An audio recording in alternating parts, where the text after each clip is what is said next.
Resurrection by Leo Tolstoy. Translated by Louise Maud. Book 3, Chapter 1. Maslova Makes New Friends. Whoever belonged had walked about 3,300 miles. She and the other prisoners, condemned for criminal offences, had travelled by rail and by steamboats as far as the town of Perm.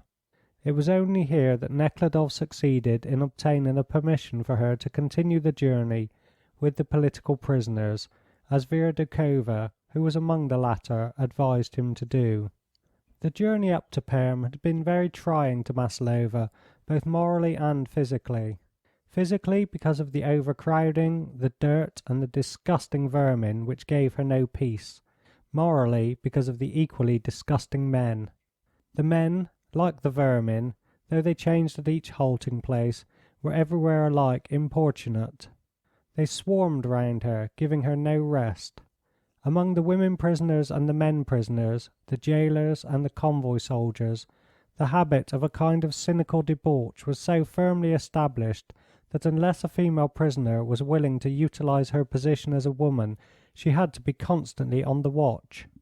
To be continually in a state of fear and strife was very trying, and Maslova was specially exposed to attacks, her appearance being attractive and her past known to everyone. The decided resistance with which she now met the importunity of all the men seemed offensive to them, and awakened another feeling, that of ill will towards her. But her position was made a little easier by her intimacy with Theodosia and Theodosia's husband, who, having heard of the molestations his wife was subject to, had in Nijni been arrested at his own desire in order to be able to protect her, and was now travelling with the gang as a prisoner. Maslova's position became much more bearable when she was allowed to join the political prisoners, who were provided with better accommodations, better food, and were treated less rudely. But besides all this, Maslova's condition was much improved because among the political prisoners she was no longer molested by the men, and could live without being reminded of that past which she was so anxious to forget.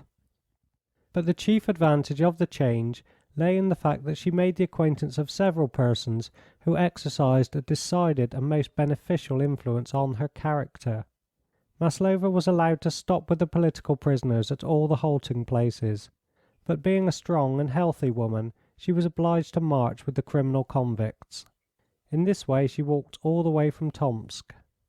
2 political prisoners also marched with the gang, Mary Pavlovna Shetinina, the girl with the hazel eyes who had attracted Nekhludoff's attention when he had been to visit Doukhova in prison, and one Simonson, who was on his way to the Takuts district, the dishevelled, dark young fellow with deep-lying eyes, whom Nekhludoff had also noticed during that visit. Mary Pavlovna was walking because she had given her place on the cart to one of the criminals, a woman expecting to be confined, and Simonson because he did not dare to avail himself of a class privilege. These 3 always started early in the morning, before the rest of the political prisoners, who followed later on in the carts.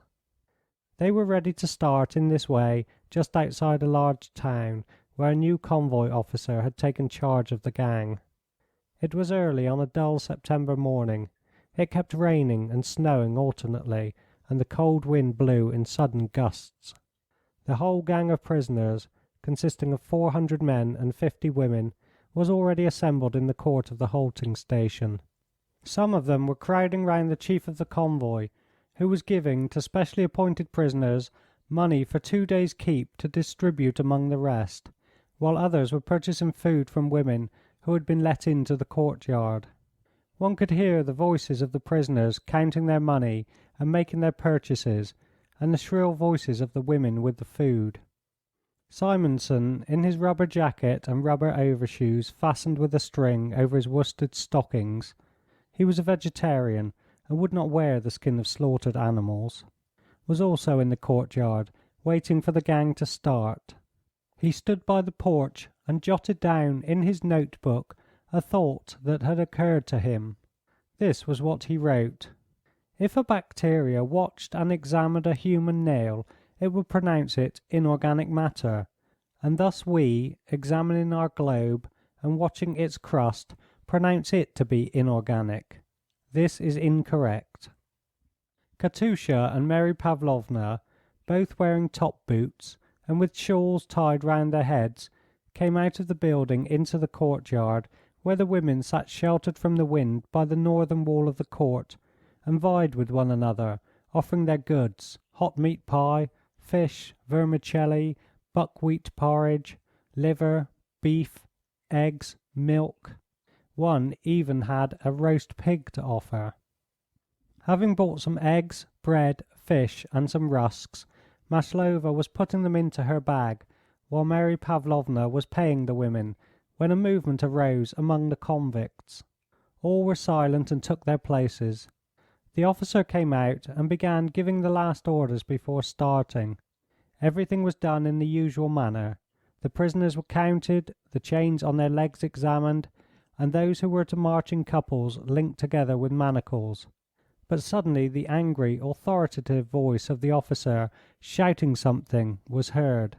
Also the sound of a blow and the crying of a child. All was silent for a moment, and then came a hollow murmur from the crowd. Maslova and Mary Pavlovna advanced towards the spot whence the noise proceeded. End of chapter 1 of book 3.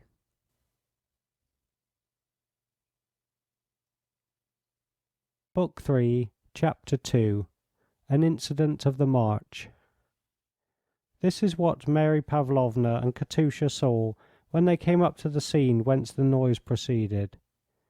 The officer, a sturdy fellow with fair moustaches, stood uttering words of foul and coarse abuse, and rubbing with his left the palm of his right hand, which he had hurt in hitting a prisoner on the face.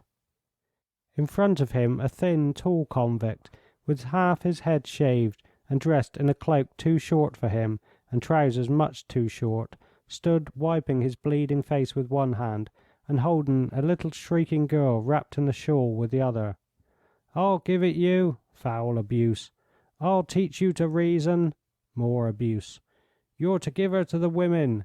shouted the officer. "Now then, on with them!"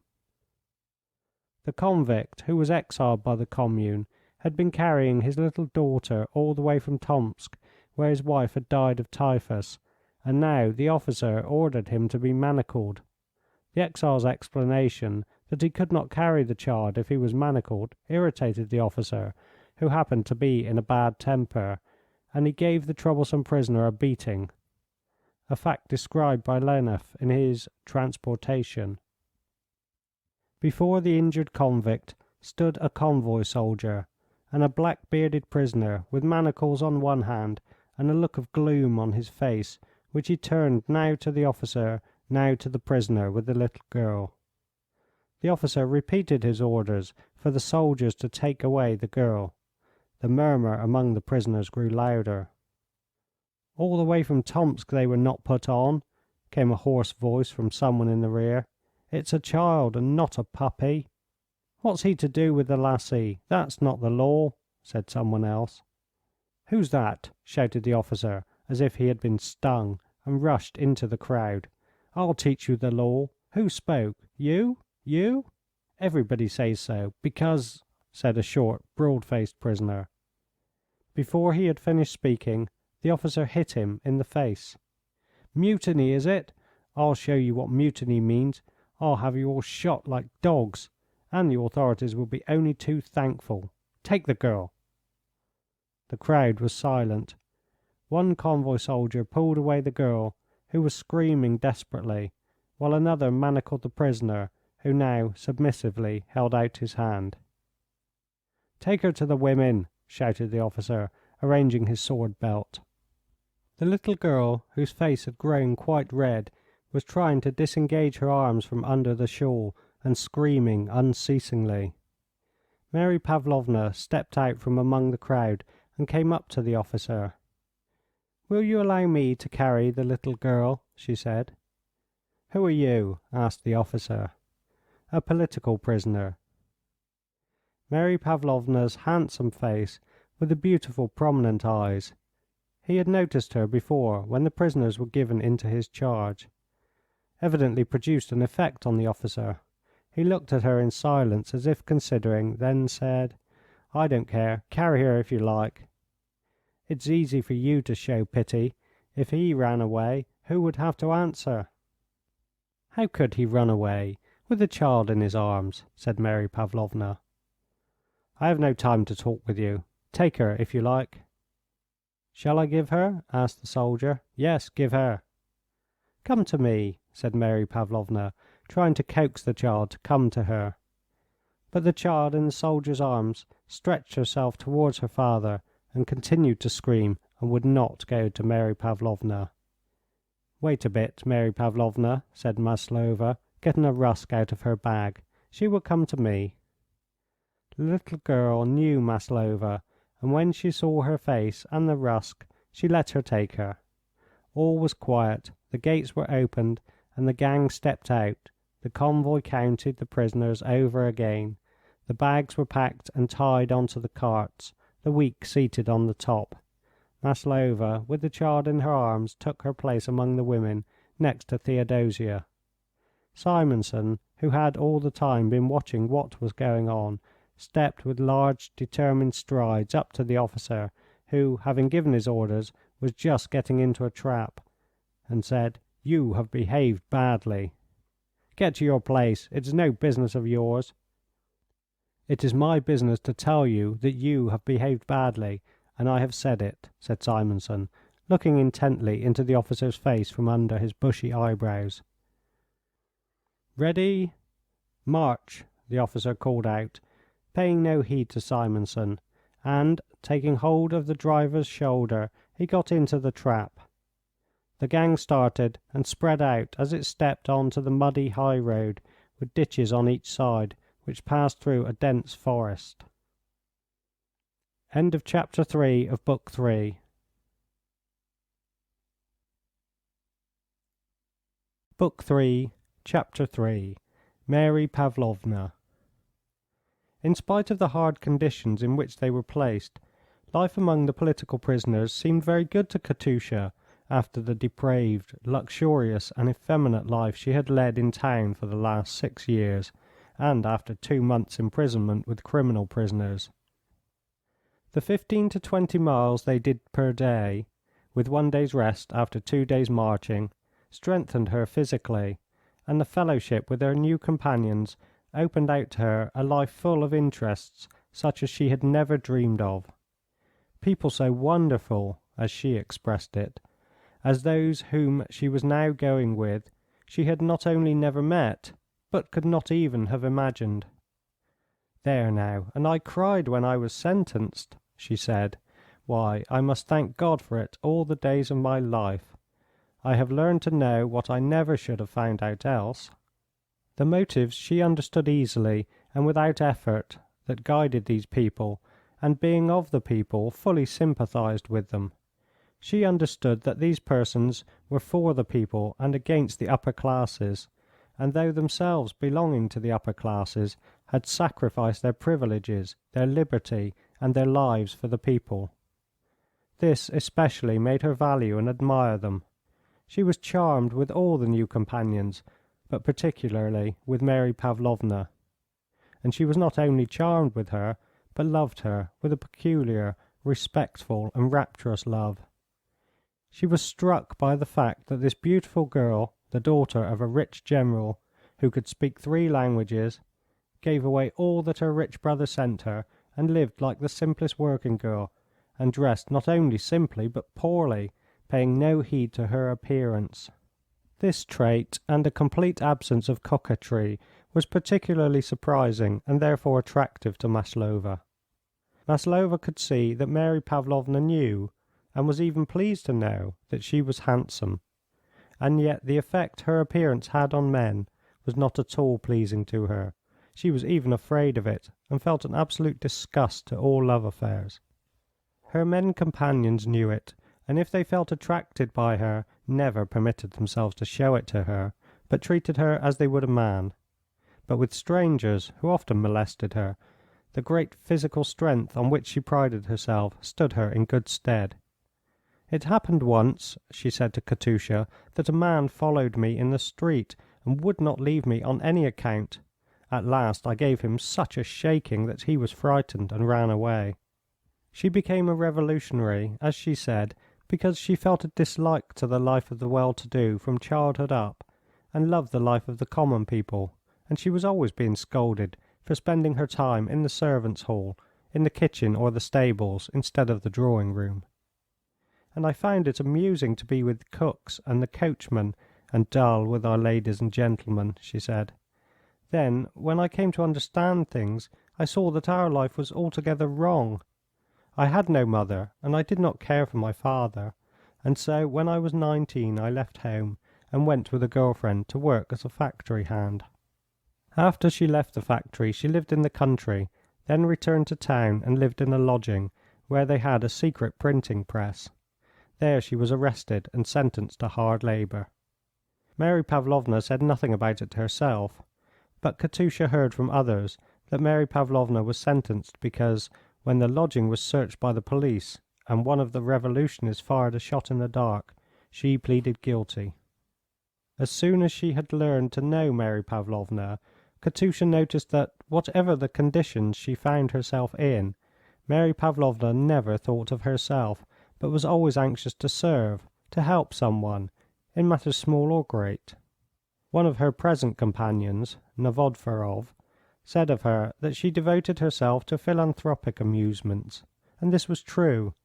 The interest of her whole life lay in the search for opportunities of serving others. This kind of amusement had become the habit, the business of her life, and she did it all so naturally that those who knew her no longer valued but simply expected it of her. When Maslova first came among them, Mary Pavlovna felt repulsed and disgusted. Katusha noticed this, but she also noticed that, having made an effort to overcome these feelings, Mary Pavlovna became particularly tender and kind to her. The tenderness and kindness of so uncommon a being touched Maslova so much that she gave her whole heart, and, unconsciously accepting her views, could not help imitating her in everything. This devoted love of Katusha touched Mary Pavlovna in her turn, and she learned to love Katusha. These women were also united by the repulsion they both felt to sexual love. The one loathed that kind of love, having experienced all its horrors. The other, never having experienced it, looked on it as something incomprehensible, and, at the same time, as something repugnant and offensive to human dignity. End of Book 3, Chapter 3.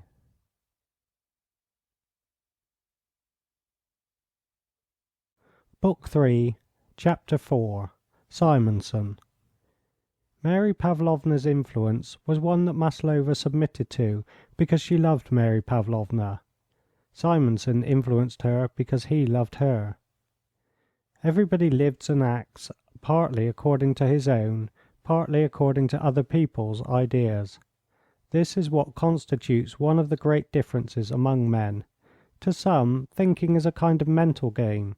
They treat their reason as if it were a flywheel without a connecting strap, and are guided in their actions by other people's ideas, by custom or laws, while others look upon their own ideas as the chief motive power of all their actions, and always listen to the dictates of their own reason and submit to it, accepting other people's opinions only on rare occasions and after weighing them critically. Simonson was a man of the latter sort. He settled and verified everything according to his own reason, and acted on the decisions he arrived at. When a schoolboy, he made up his mind that his father's income, made as a paymaster in government office, was dishonestly gained, and he told his father that it ought to be given to the people. When his father, instead of listening to him, gave him a scolding, he left his father's house and would not make use of his father's means. Having come to the conclusion that all the existing misery was a result of the people's ignorance, he joined the Socialists, who carried on propaganda among the people, as soon as he left the university and got a place as a village schoolmaster. He taught and explained to his pupils and to the peasants what he considered to be just, and openly blamed what he thought unjust. He was arrested and tried. During his trial he determined to tell his judges that his was a just cause for which he ought not to be tried or punished. when the judges paid no heed to his words, but went on with the trial, he decided not to answer them, and kept resolutely silent when they questioned him. He was exiled to the government of Archangel. There he formulated a religious teaching which was founded on the theory that everything in the world was alive, that nothing is lifeless, and that all the objects we consider to be without life or inorganic are only parts of an enormous organic body which we cannot compass. A man's task is to sustain the life of that huge organism and all its animate parts. Therefore he was against war, capital punishment, and every kind of killing, not only of human beings, but also of animals. Concerning marriage, too, he had a peculiar idea of his own. He thought that increase was a lower function of man, the highest function being to serve the already existing lives. He found a confirmation for his theory in the fact that there were phagocytes in the blood. Celibates, according to his opinion, were the same as phagocytes, their function being to help the weak and the sickly particles of the organism. From the moment he came to this conclusion, he began to consider himself as well as Mary Pavlovna as phagocytes, and to live accordingly, though as a youth he had been addicted to vice. His love for Katusha did not infringe this conception because he loved her platonically, and such love, he considered, could not hinder his activity as a phagocyte, but acted, on the contrary, as an inspiration. Not only moral, but also most practical questions he decided in his own way. He applied a theory of his own to all practical business, had rules relating to the number of hours for rest and for work, to the kind of food to eat, the way to dress, to heat and light up the rooms. With all this Simonson was very shy and modest, and yet when he had once made up his mind, nothing could make him waver. And this man had a decided influence on Maslova through his love for her.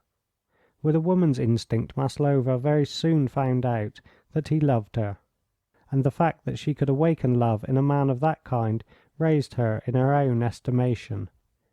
It was Nekhludoff's magnanimity and what had been in the past that made him offer to marry her, but Simonson loved her such as she was now, loved her simply because of the love he bore her, and she felt that Simonson considered her to be an exceptional woman, having peculiarly high moral qualities.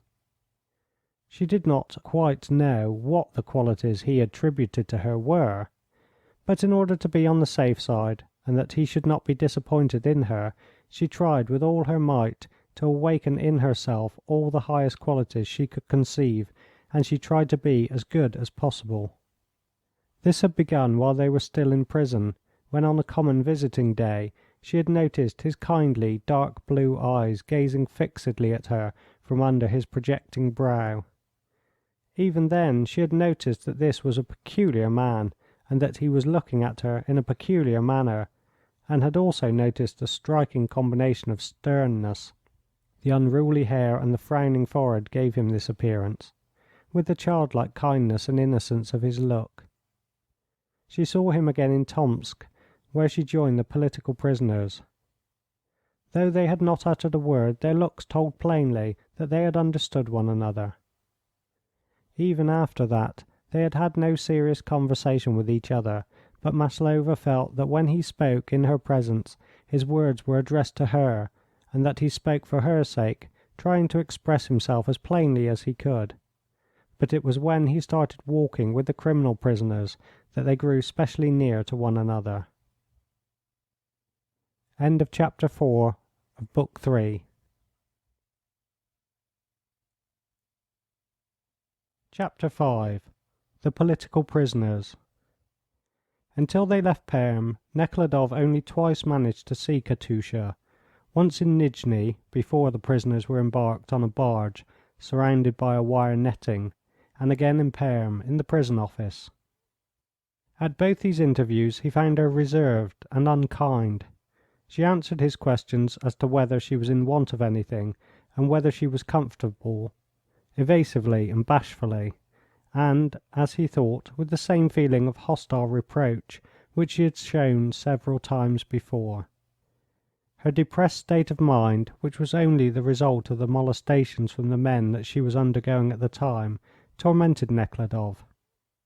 He feared lest, influenced by the hard and degrading circumstances in which she was placed on the journey, she should again get into that state of despair and discord with her own self which formerly made her irritable with him, and which had caused her to drink and smoke excessively to gain oblivion. But he was unable to help her in any way during this part of the journey, as it was impossible for him to be with her.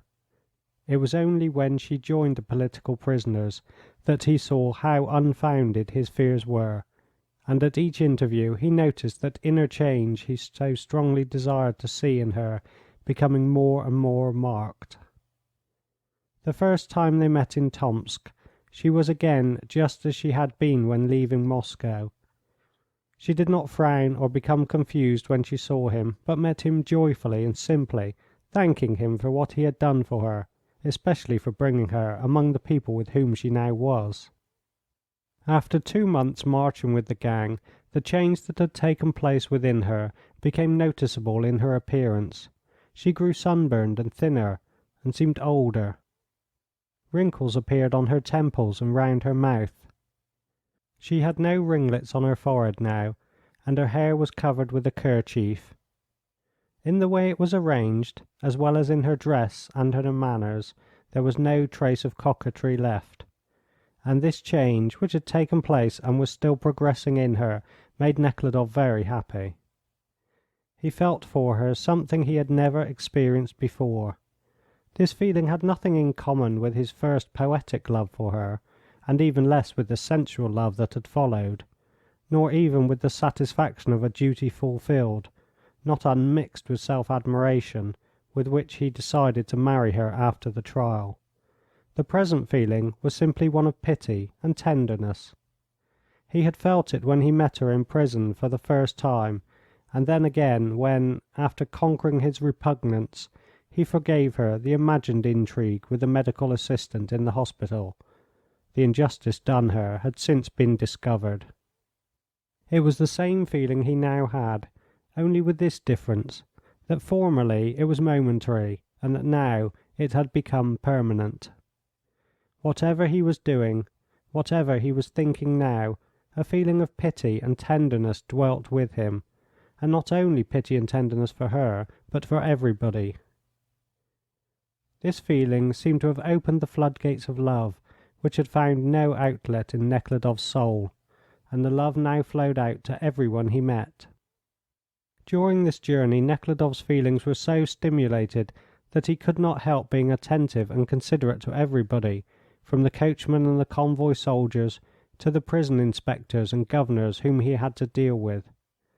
Now that Maslova was among the political prisoners, Nekhludoff could not help becoming acquainted with many of them, first in Ekaterinburg, where they had a good deal of freedom and were kept all together in a large cell, and then on the road, when Maslova was marching with 3 of the men and 4 of the women. Coming in contact with political exiles in this way made Nekhludoff completely change his mind concerning them. From the very beginning of the revolutionary movement in Russia, but especially since that 1st of March, when Alexander II was murdered, Nekhludoff regarded the revolutionists with dislike and contempt. He was repulsed by the cruelty and secrecy of the methods they employed in their struggles against the government, especially the cruel murders they committed, and their arrogance also disgusted him. But having learned more intimately to know them and all they had suffered at the hands of the government, he saw that they could not be other than they were. Terrible and endless as were the torments which were inflicted on the criminals, there was at least some semblance of justice shown them before and after they were sentenced. But in the case of the political prisoners there was not even that semblance, as Nekhludoff saw in the case of Sholostova and that of many and many of his new acquaintances. These people were dealt with like fish caught with a net. Everything that gets into the nets is pulled ashore, and then the big fish which are required are sorted out, and the little ones are left to perish unheeded on the shore.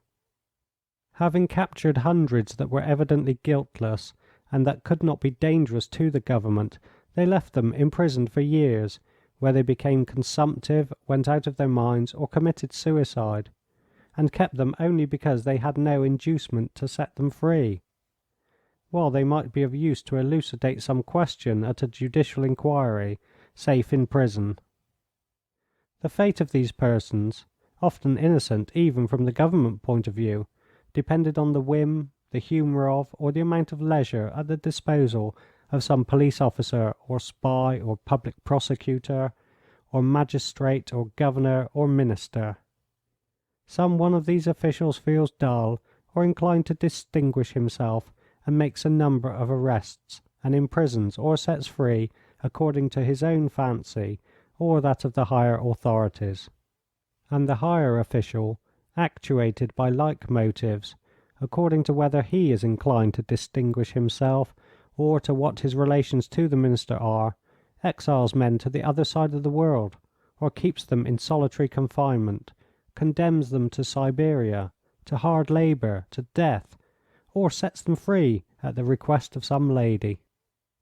They were dealt with as in war, and they naturally employed the means that were used against them. And as the military men live in an atmosphere of public opinion that not only conceals from them the guilt of their actions, but sets these actions up as feats of heroism, so these political offenders were also constantly surrounded by an atmosphere of public opinion which made the cruel actions they committed, in the face of danger and at the risk of liberty and life and all that is dear to men, seem not wicked but glorious actions. Nekhludoff found in this the explanation of the surprising phenomenon that men with the mildest characters, who seemed incapable of witnessing the sufferings of any living creature, much less of inflicting pain, quietly prepared to murder men, nearly all of them considering murder lawful and just on certain occasions as a means for self-defence, for the attainment of higher aims, or for the general welfare. The importance they attribute to their cause, and consequently to themselves, flowed naturally from the importance the government attached to their actions and the cruelty of the punishments it inflicted on them. When Nekhludoff came to know them better, he became convinced that they were not the right-down villains that some imagined them to be, nor the complete heroes that others thought them, but ordinary people, just the same as others, among whom there were some good and some bad, and some mediocre, as there are everywhere. There were some among them who had turned revolutionists because they honestly considered it their duty to fight the existing evils. But there were also those who chose this work for selfish, ambitious motives. The majority, however, was attracted to the revolutionary idea by the desire for danger, for risks, the enjoyment of playing with one's life, which, as Nekhludoff knew from his military experiences, is quite common to the most ordinary people while they are young and full of energy. But wherein they differed from ordinary people was that their moral standard was a higher one than that of ordinary men. They considered not only self-control, hard living, truthfulness, but also the readiness to sacrifice everything, even life, for the common welfare as their duty. Therefore the best among them stood on a moral level that is not often reached, while the worst were far below the ordinary level, many of them being untruthful, hypocritical, and at the same time self-satisfied and proud, so that Nekhludoff learned not only to respect but to love some of his new acquaintances, while he remained more than indifferent to others. End of chapter 5 of book 3.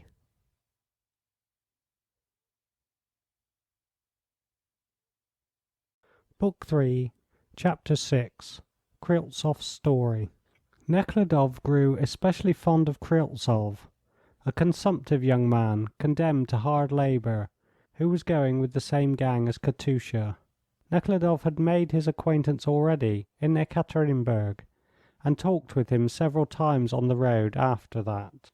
Once, in summer, Nekhludoff spent nearly the whole of a day with him at a halting station, and Kryltsov, having once started talking, told him his story and how he had become a revolutionist. Up to the time of his imprisonment his story was soon told. He lost his father, a rich landed proprietor in the south of Russia, when still a child. He was the only son, and his mother brought him up. He learned easily in the university as well as the gymnasium, and was first in the mathematical faculty in his year. He was offered a choice of remaining in the university or going abroad. He hesitated. He loved a girl and was thinking of marriage and taking part in the rural administration. He did not like giving up either offer and could not make up his mind. At this time his fellow students at the university asked him for money for a common cause.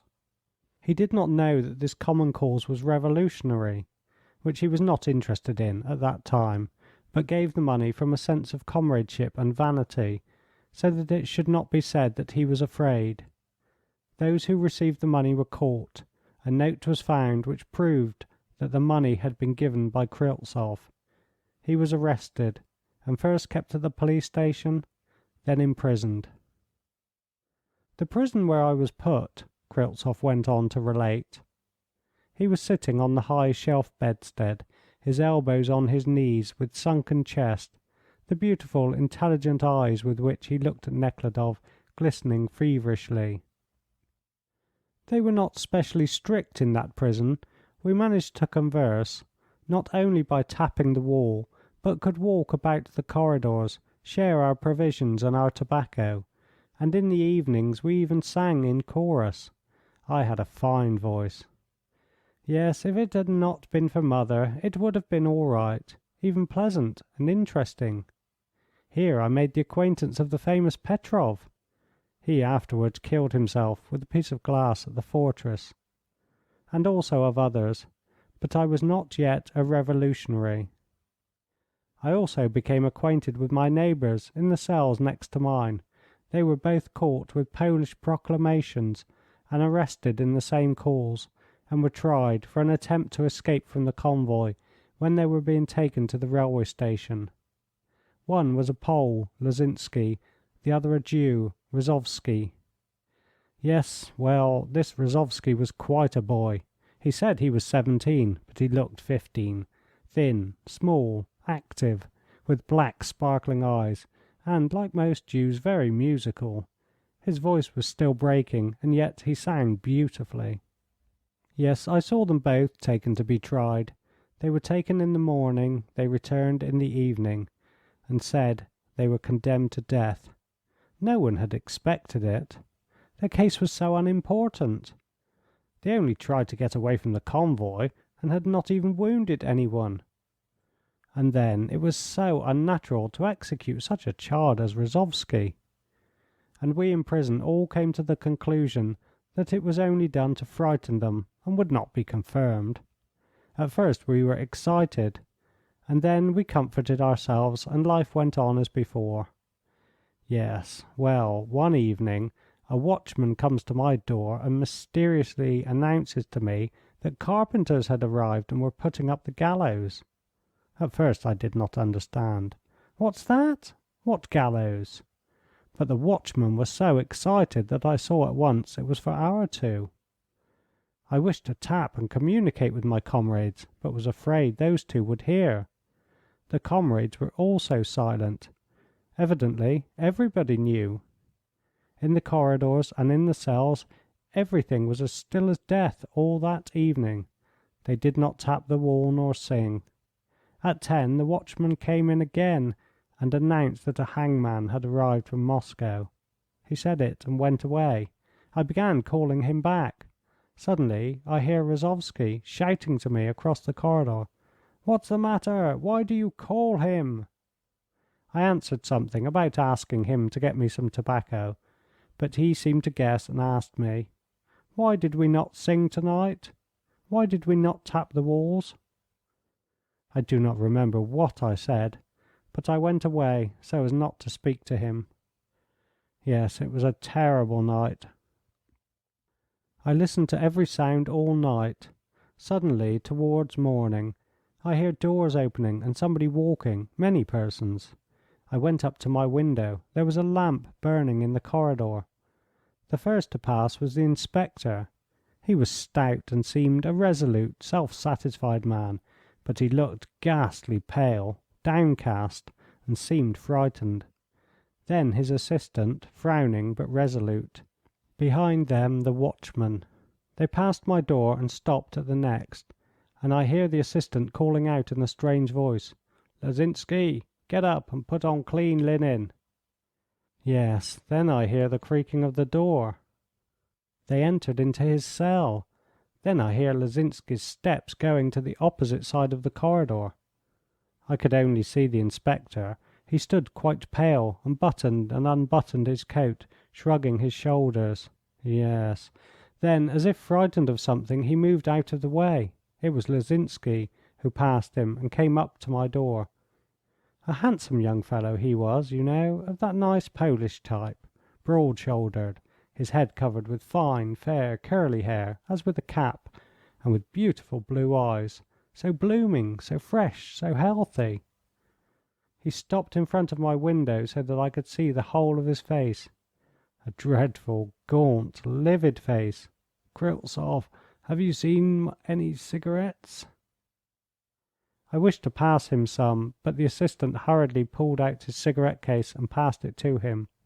He took out one, the assistant struck a match, and he lit the cigarette and began to smoke, and seemed to be thinking. Then, as if he had remembered something, he began to speak. "It is cruel and unjust. I have committed no crime. I saw something quiver in his white young throat, from which I could not take my eyes. And he stopped. Yes.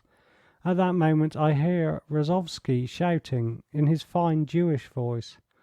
Lozinsky threw away the cigarette and stepped from the door, and Rozovsky appeared at the window. His childish face, with the limpid black eyes, was red and moist. He also had clean linen on. The trousers were too wide, and he kept pulling them up and trembled all over. He approached his pitiful face to my window. "Kryltzoff, it's true that the doctor has prescribed cough mixture for me, is it not?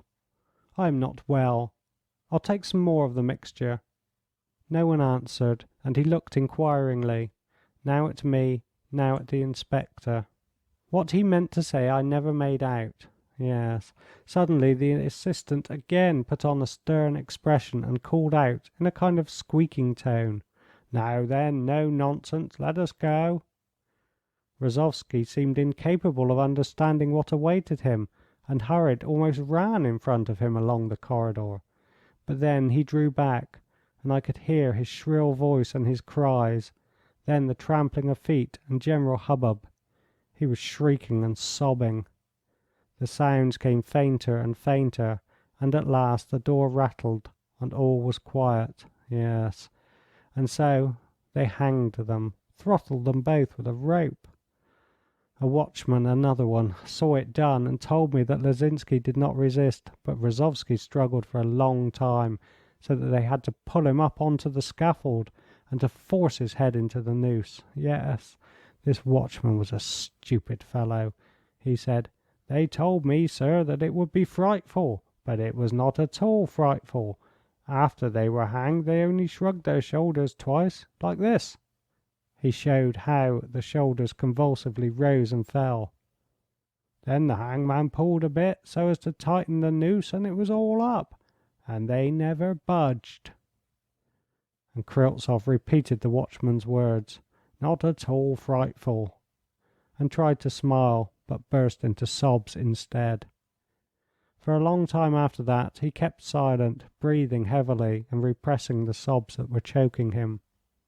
"From that time I became a revolutionist. Yes," he said, when he was quieter, and finished his story in a few words.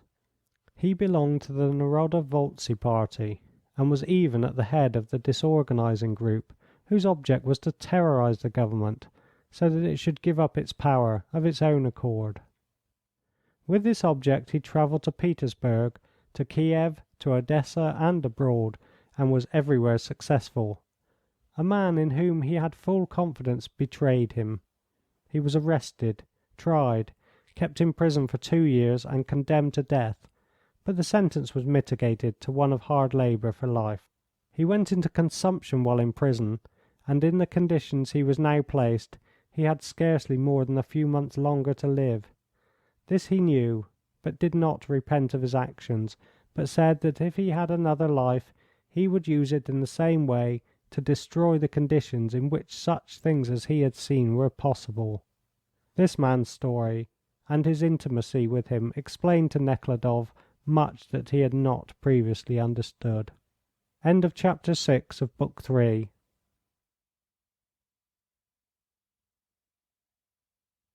Book 3, Chapter 7. Nekhludoff seeks an interview with Maslova. On the day when the convoy officer had the encounter with the prisoners at the halting station about the child, Nekhludoff, who had spent the night at the village inn, woke up late and was some time writing letters to post at the next government town, so that he left the inn later than usual, and did not catch up with the gang on the road as he had done previously, but came to the village where the next halting station was, as it was growing dusk. Having dried himself at the inn, which was kept by an elderly woman who had an extraordinarily fat white neck, he had his tea in a clean room decorated with a great number of icons and pictures, and then hurried away to the halting station to ask the officer for an interview with Katusha. At the last 6 halting stations he could not get the permission for an interview from any of the officers. Though they had been changed several times, not one of them would allow Nekhludoff inside the halting stations, so that he had not seen Katusha for more than a week. This strictness was occasioned by the fact that an important prison official was expected to pass that way. Now this official had passed without looking in at the gang, after all, and Nekhludoff hoped that the officer who had taken charge of the gang in the morning would allow him an interview with the prisoners, as former officers had done. The landlady offered Nekhludoff a trap to drive him to the halting station, situated at the farther end of the village, but Nekhludoff preferred to walk. A young labourer, a broad-shouldered young fellow of Herculean dimensions, with enormous top boots, freshly blackened with strongly smelling tar, offered himself as a guide. A dense mist obscured the sky, and it was so dark that when the young fellow was 3 steps in advance of him, Nekhludoff could not see him unless the light of some window happened to fall on the spot, but he could hear the heavy boots wading through the deep, sticky slush. After passing the open place in front of the church and the long street, with its rows of windows shining brightly in the darkness, Nekhludoff followed his guide to the outskirts of the village, where it was pitch black. But soon here, too, rays of light, streaming through the mist from the lamps in the front of the halting station, became discernible through the darkness. The reddish spots of light grew bigger and bigger. At last the stakes of the palisade, the moving figure of the sentinel, a post painted with white and black stripes, and the sentinel's box became visible.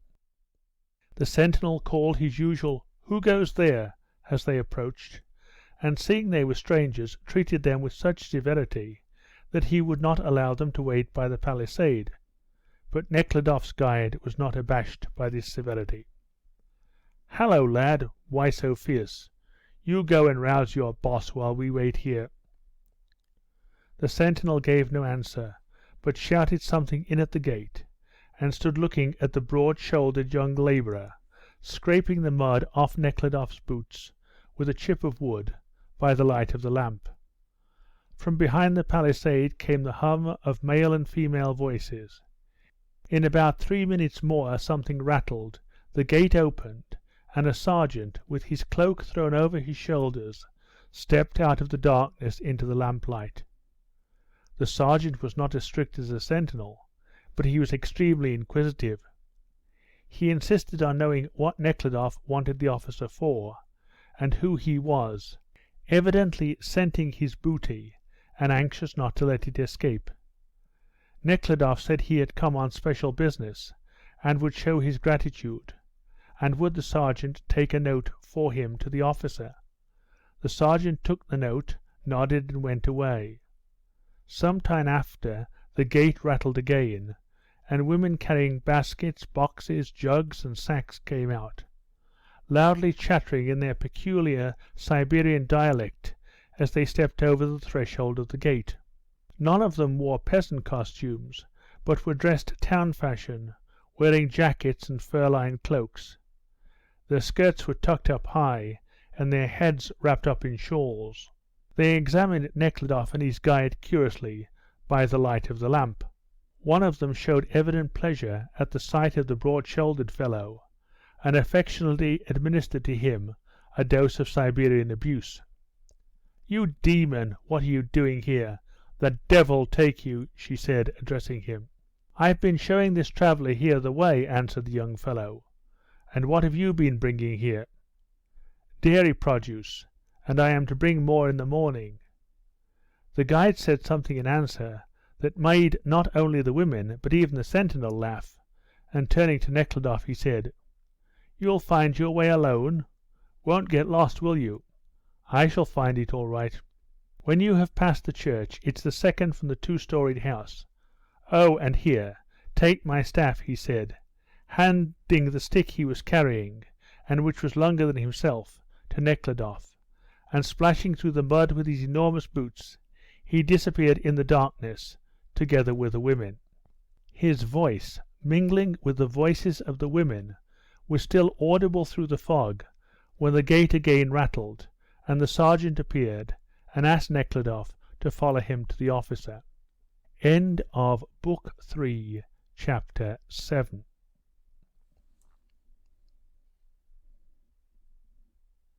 Book 3, Chapter 8. Nekhludoff and the Officer. This halting station, like all such stations along the Siberian road, was surrounded by a courtyard, fenced in with a palisade of sharp-pointed stakes, and consisted of 3 one-storied houses. One of them, the largest, with grated windows, was for the prisoners, another for the convoy soldiers, and the third, in which the office was, for the officers. There were lights in the windows of all the 3 houses, and like all such lights, they promised, here in a specially deceptive manner, something cosy inside the walls. Lamps were burning before the porches of the houses, and about 5 lamps more along the walls lit up the yard. The sergeant led Nekhludoff along a plank which lay across the yard up to the porch of the smallest of the houses. When he had gone up the 3 steps of the porch, he let Nekhludoff pass before him into the ante-room, in which a small lamp was burning, and which was filled with smoky fumes. By the stove a soldier in a coarse shirt, with a necktie and black trousers, and with one top boot on, stood blowing the charcoal in a samovar, using the other boot as bellows. Note: the long boots worn in Russia have concertina-like sides, and when held to the chimney of the samovar can be used instead of bellows to make the charcoal inside burn up. End note. When he saw Nekhludoff, the soldier left the samovar and helped him off with his waterproof, then went into the inner room. "He has come, your honour." "Well, ask him in," came an angry voice. "Come in at the door," said the soldier, and went back to the samovar. In the next room an officer with fair moustaches and a very red face, dressed in an Austrian jacket that closely fitted his broad chest and shoulders, sat at a covered table, on which were the remains of his dinner and 2 bottles. There was a strong smell of tobacco and some very strong, cheap scent in the warm room. On seeing Nekhludoff, the officer rose and gazed ironically and suspiciously, as it seemed, at the newcomer. "What is it you want?" he asked, and not waiting for a reply, he shouted through the open door, "Burn off, the samovar! What are you about?" "Coming at once." "You'll get it at once, so that you'll remember it," shouted the officer, and his eyes flashed. "I'm coming," shouted the soldier, and brought in the samovar. Nekhludoff waited while the soldier placed the samovar on the table. When the officer had followed the soldier out of the room with his cruel little eyes looking as if they were aiming where best to hit him, he made the tea, got the four-cornered decanter out of his travelling case, and some Albert biscuits, and having placed all this on the cloth, he again turned to Nekhludoff. "Well, how can I be of service to you?" "I should like to be allowed to visit a prisoner," said Nekhludoff, without sitting down. "A political one? That's forbidden by the law," said the officer. "The woman I mean is not a political prisoner," said Nekhludoff. "Yes, but pray take a seat," said the officer. Nekhludoff sat down. "She is not a political one, but at my request she has been allowed by the higher authorities to join the political prisoners." "Oh, yes, I know," interrupted the other. "A little dark one. Well, yes, that can be managed. Won't you smoke?" He moved a box of cigarettes towards Nekhludoff, and having carefully poured out 2 tumblers of tea, he passed one to Nekhludoff. "If you please," he said. "Thank you, I should like to see." "The night is long. You'll have plenty of time. I shall order her to be sent out to you." "But could I not see her where she is? Why need she be sent for?" Nekhludoff said. "Into the political prisoners? It is against the law." "I have been allowed to go in several times. If there is any danger of my passing anything into them, I could do it through her just as well." "Oh no, she would be searched," said the officer, and laughed in an unpleasant manner. "Well, why not search me?" "All right, we'll manage without that," said the officer, opening the decanter, and holding it out towards Nekhludoff's tumbler of tea. "May I? No. Well, just as you like. When you are living here in Siberia, you are too glad to meet an educated person. Our work, as you know, is the saddest, and when one is used to better things it is very hard.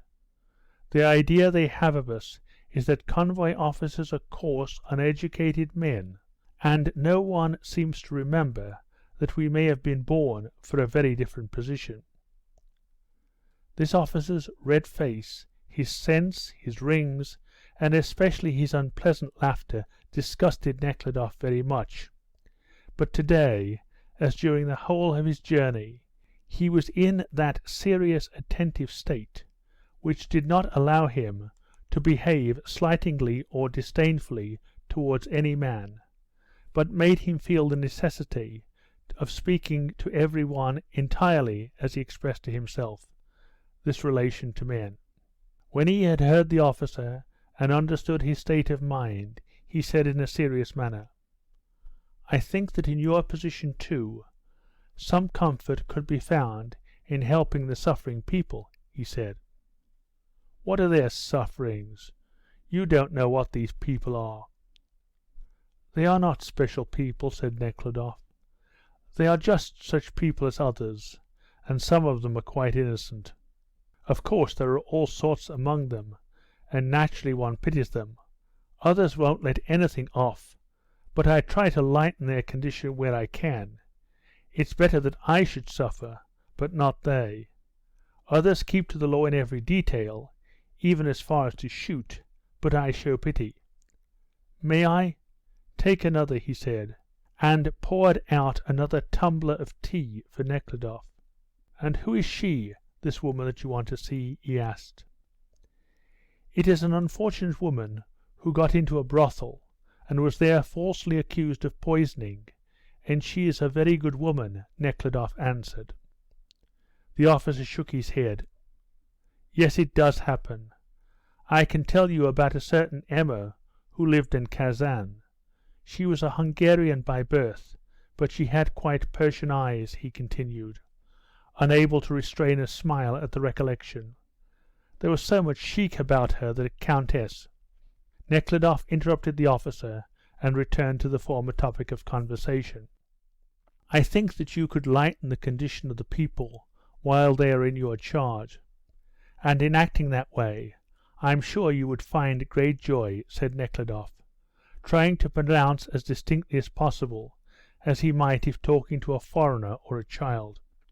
The officer looked at Nekhludoff impatiently, waiting for him to stop so as to continue the tale about the Hungarian with Persian eyes, who evidently presented herself very vividly to his imagination, and quite absorbed his attention. "Yes, of course, this is all quite true," he said, "and I do pity them. But I should like to tell you about Emma. What do you think she did?" "It does not interest me," said Nekhludoff, "and I will tell you straight, that though I was myself very different at one time, I now hate that kind of relation to women." The officer gave Nekhludoff a frightened look. "Won't you take some more tea?" he said. "No, thank you." "Burnoff," the officer called, "take the gentleman to Vakoloff. Tell him to let him into the separate political room. He may remain there till the inspection." End of Book 3, Chapter 8.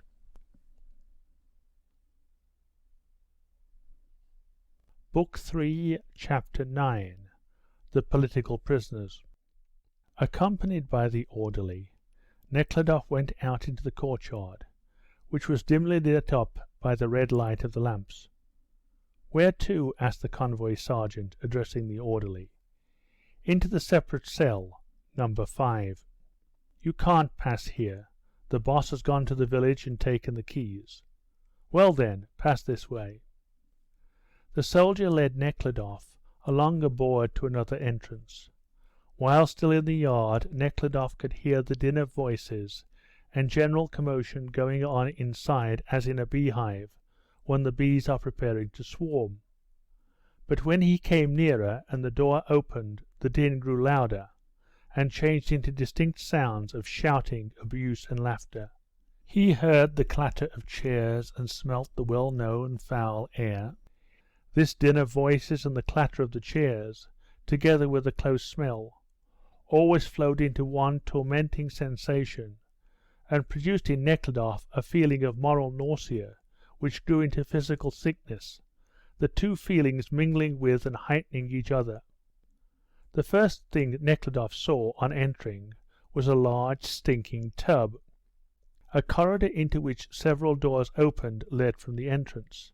The first was the family room, then the bachelor's room, and at the very end 2 small rooms were set apart for the political prisoners.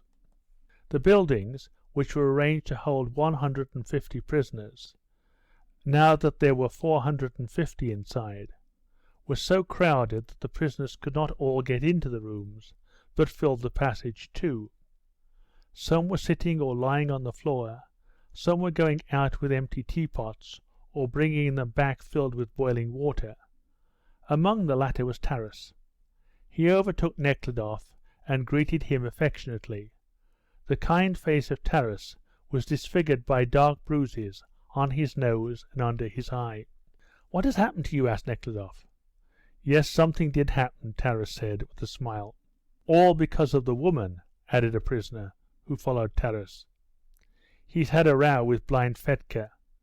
"And how's Theodosia?" "She's all right. Here I am bringing her the water for her tea," Taras answered, and went into the family room. Nekhludoff looked in at the door. The room was crowded with women and men, some of whom were on and some under the bedsteads. It was full of steam from the wet clothes that were drying, and the chatter of women's voices was unceasing. The next door led into the bachelor's room. This room was still more crowded. Even the doorway and the passage in front of it were blocked by a noisy crowd of men, in wet garments, busy doing or deciding something or other. The convoy sergeant explained that it was the prisoner appointed to buy provisions, paying off out of the food money what was owing to a sharper who had won from or lent money to the prisoners, and receiving back little tickets made of playing cards. When they saw the convoy soldier and a gentleman, those who were nearest became silent, and followed them with looks of ill will. Among them Nekhludoff noticed the criminal Fedorov, whom he knew, and who always kept a miserable lad with a swelled appearance and raised eyebrows beside him, and also a disgusting, noseless, pock-marked tramp, who was notorious among the prisoners because he killed his comrade in the marshes while trying to escape, and had, as it was rumoured, fed on his flesh. The tramp stood in the passage with his wet cloak thrown over one shoulder, looking mockingly and boldly at Nekhludoff, and did not move out of the way. Nekhludoff passed him by.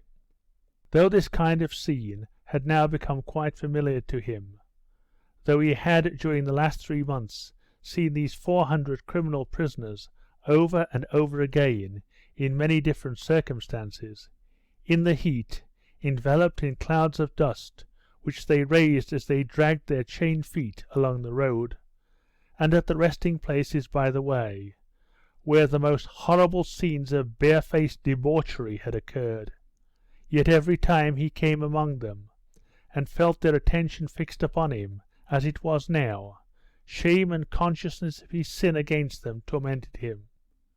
To this sense of shame and guilt was added an unconquerable feeling of loathing and horror. He knew that, placed in a position such as theirs, they could not be other than they were, and yet he was unable to stifle his disgust. "It is well for them do-nothings," Nekhludoff heard some one say in a hoarse voice as he approached the room of the political prisoners. Then followed a word of obscene abuse and spiteful mocking laughter. End of Book 3, Chapter 9.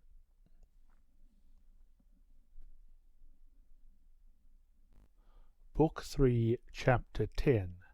Makar Devkin. When they had passed the bachelor's room, the sergeant who accompanied Nekhludoff left him, promising to come for him before the inspection would take place.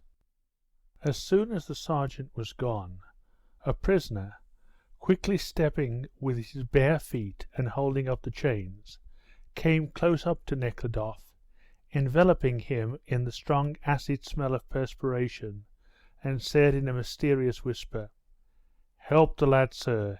He's got into an awful mess. Been drinking. Today he's given his name as Karmanoff at the inspection. Take his pot, sir. We dare not, or they'll kill us." And looking uneasily around, he turned away. This is what had happened. The criminal Kalmanoff had persuaded a young fellow who resembled him in appearance, and was sentenced to exile, to change names with him, and go to the mines instead of him, while he only went to exile. Nekhludoff knew all this. Some convict had told him about this exchange the week before. He nodded as a sign that he understood, and would do what was in his power, and continued his way without looking round. Nekhludoff knew this convict, and was surprised by his action. When at Ekaterinburg, the convict had asked Nekhludoff to get a permission for his wife to follow him. The convict was a man of medium size, and of the most ordinary peasant type, about 30 years old. He was condemned to hard labour for an attempt to murder and rob. His name was Makar Devkin. His crime was a very curious one. In the account he gave of it to Nekhludoff, he said it was not his, but his devil's doing. He said that a traveller had come to his father's house and hired his sledge to drive him to a village 30 miles off for 2 roubles. Makar's father told him to drive the stranger. Makar harnessed the horse, dressed, and sat down to drink tea with the stranger. The stranger related at the tea table that he was going to be married, and had 500 roubles, which he had earned in Moscow, with him. When he had heard this, Makar went out into the yard and put an axe into the sledge under the straw. "And I did not myself know why I was taking the axe," he said. "Take the axe," says he, and I took it. We got in and started. We drove along all right. I even forgot about the axe. Well, we were getting near the village, only about 4 miles more to go. The way from the crossroad to the high road was uphill, and I got out. I walked behind the sledge, and he whispers to me, "What are you thinking about? When you get to the top of the hill, you will meet people along the highway, and then there will be the village. He will carry the money away. If you mean to do it, now's the time." I stooped over the sledge, as if to arrange the straw, and the axe seemed to jump into my hand of itself. The man turned round. "What are you doing?" I lifted the axe and tried to knock him down, but he was quick, jumped out and took hold of my hands. "What are you doing, you villain?" He threw me down into the snow, and I did not even struggle, but gave in at once. He bound my arms with his girdle, and threw me into the sledge, and took me straight to the police station. I was imprisoned and tried. The commune gave me a good character, said that I was a good man, and that nothing wrong had been noticed about me. The masters for whom I worked also spoke well of me, but we had no money to engage a lawyer, and so I was condemned to 4 years' hard labour. It was this man who, wishing to save a fellow villager, knowing that he was risking his life thereby, told Nekhludoff the prisoner's secret, for doing which, if found out, he should certainly be throttled. End of Book 3, Chapter 10.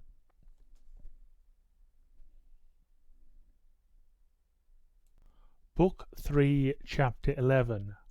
Maslova and her companions. The political prisoners were kept in 2 small rooms, the doors of which opened into a part of the passage partitioned off from the rest. The first person Nekhludoff saw on entering into this part of the passage was Simonson, in his rubber jacket and with a log of pine wood in his hands, crouching in front of a stove, the door of which trembled, drawn in by the heat inside. When he saw Nekhludoff, he looked up at him from under his protruding brow, and gave him his hand without rising. "I am glad you have come. I want to speak to you," he said, looking Nekhludoff straight in the eyes, with an expression of importance. "Yes, what is it?" Nekhludoff asked. "It will do later on. I am busy just now," and Simonson turned again towards the stove, which he was heating according to a theory of his own, so as to lose as little heat energy as possible. Nekhludoff was going to enter in at the first door, when Maslova, stooping and pushing a large heap of rubbish and dust towards the stove with a handleless birch broom, came out of the other. She had a white jacket on, her skirt was tucked up, and a kerchief, drawn down to her eyebrows, protected her hair from the dust. When she saw Nekhludoff, she drew herself up, flushing and animated, put down the broom, wiped her hands on her skirt, and stopped right in front of him. "You are tidying up the apartments, I see," said Nekhludoff, shaking hands. "Yes, my old occupation," and she smiled. "But the dirt! You can't imagine what it is. We have been cleaning and cleaning. Well, is the plaid dry?" she asked, turning to Simonson. "Almost," Simonson answered, giving her a strange look which struck Nekhludoff. "All right, I'll come for it, and we'll bring the cloaks to dry. Our people are all in here," she said to Nekhludoff, pointing to the first door as she went out of the second. Nekhludoff opened the door and entered a small room, dimly lit by a little metal lamp, which was standing low down on the shelf bedstead. It was cold in the room, and there was a smell of the dust, which had not had time to settle, damp and tobacco smoke. Only those who were close to the lamp were clearly visible. The bedsteads were in the shade, and the wavering shadows glided over the walls. 2 men, appointed as caterers, who had gone to fetch boiling water and provisions, were away. Most of the political prisoners were gathered together in the small room. There was Nekhludoff's old acquaintance, Vera Doukhova, with her large frightened eyes and the swollen vein on her forehead, in a grey jacket with short hair and thinner and yellower than ever. She had a newspaper spread out in front of her and sat rolling cigarettes with a jerky movement of her hands. Emily Rintseva, whom Nekhludoff considered to be the pleasantest of the political prisoners, was also here. She looked after the housekeeping, and managed to spread a feeling of home comfort even in the midst of the most trying surroundings. She sat beside the lamp with her sleeves rolled up, wiping cups and mugs and placing them, with her deft, red and sunburned hands, on a cloth that was spread on the bedstead. Rintzeva was a plain-looking young woman, with a clever and mild expression of face, which, when she smiled, had a way of suddenly becoming merry, animated, and captivating. It was with such a smile that she now welcomed Nekhludoff. "Why, we thought you had gone back to Russia," she said. Here in a dark corner was also Mary Pavlovna, busy with a little fair-haired girl who kept prattling in her sweet, childish accents. "How nice that you have come," she said to Nekhludoff. "Have you seen Katusha? And we have a visitor here," and she pointed to the little girl. Here was also Anatole Kryltzoff, with felt boots on, sitting in a far corner with his feet under him, doubled up and shivering, his arms folded in the sleeves of his cloak, and looking at Nekhludoff with feverish eyes. Nekhludoff was going up to him, but to the right of the door a man with spectacles and reddish curls, dressed in a rubber jacket, sat talking to the pretty smiling Grabetz. This was the celebrated revolutionist Novodvorov. Nekhludoff hastened to greet him. He was in a particular hurry about it, because this man was the only one among all the political prisoners whom he disliked. Novodvorov's eyes glistened through his spectacles as he looked at Nekhludoff and held his narrow hand out to him. "Well, are you having a pleasant journey?" he asked, with apparent irony. "Yes, there is much that is interesting," Nekhludoff answered, as if he did not notice the irony, but took the question for politeness, and passed on to Kryltzoff. Though Nekhludoff appeared indifferent, he was really far from indifferent, and these words of Novodvorov, showing his evident desire to say or do something unpleasant, interfered with the state of kindness in which Nekhludoff found himself, and he felt depressed and sad. "Well, how are you?" he asked, pressing Kryltzoff's cold and trembling hand. "Pretty well, only I cannot get warm. I got wet through," Kryltzoff answered, quickly replacing his hands into the sleeves of his cloak. "And here it is also beastly cold. Look there, the window panes are broken," and he pointed to the broken panes behind the iron bars. "And how are you? Why did you not come?" "I was not allowed to. The authorities were so strict. But today the officer is lenient." "Lenient indeed," Kryltzoff remarked. "Ask Mary what she did this morning." Mary Pavlovna, from her place in the corner, related what had happened about the little girl that morning when they left the halting station. "I think it is absolutely necessary to make a collective protest," said Vera Doukhova in a determined tone, and yet looking now at one, now at another, with a frightened, undecided look. "Valdemar Simonson did protest, but that is not sufficient." "What protest?" muttered Kryltzoff, cross and frowning. Her want of simplicity, artificial tone, and nervousness had evidently been irritating him for a long time. "Are you looking for Katusha?" he asked, addressing Nekhludoff. "She is working all the time. She has cleaned this, the men's room, and now she has gone to clean the women's. Only it is not possible to clean away the fleas. And what is Mary doing there?" he asked, nodding towards the corner where Mary Pavlovna sat.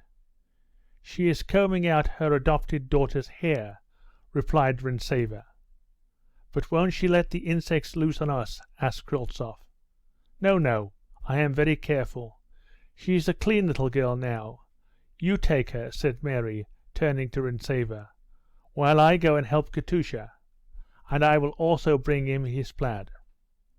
Rintzeva took the little girl on her lap, pressing her plump, bare little arms to her bosom with a mother's tenderness, and gave her a bit of sugar. As Mary Pavlovna left the room, two men came in with boiling water and provisions. End of Book 3, Chapter 11.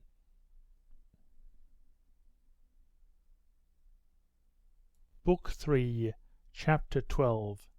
Nabatoff and Markel.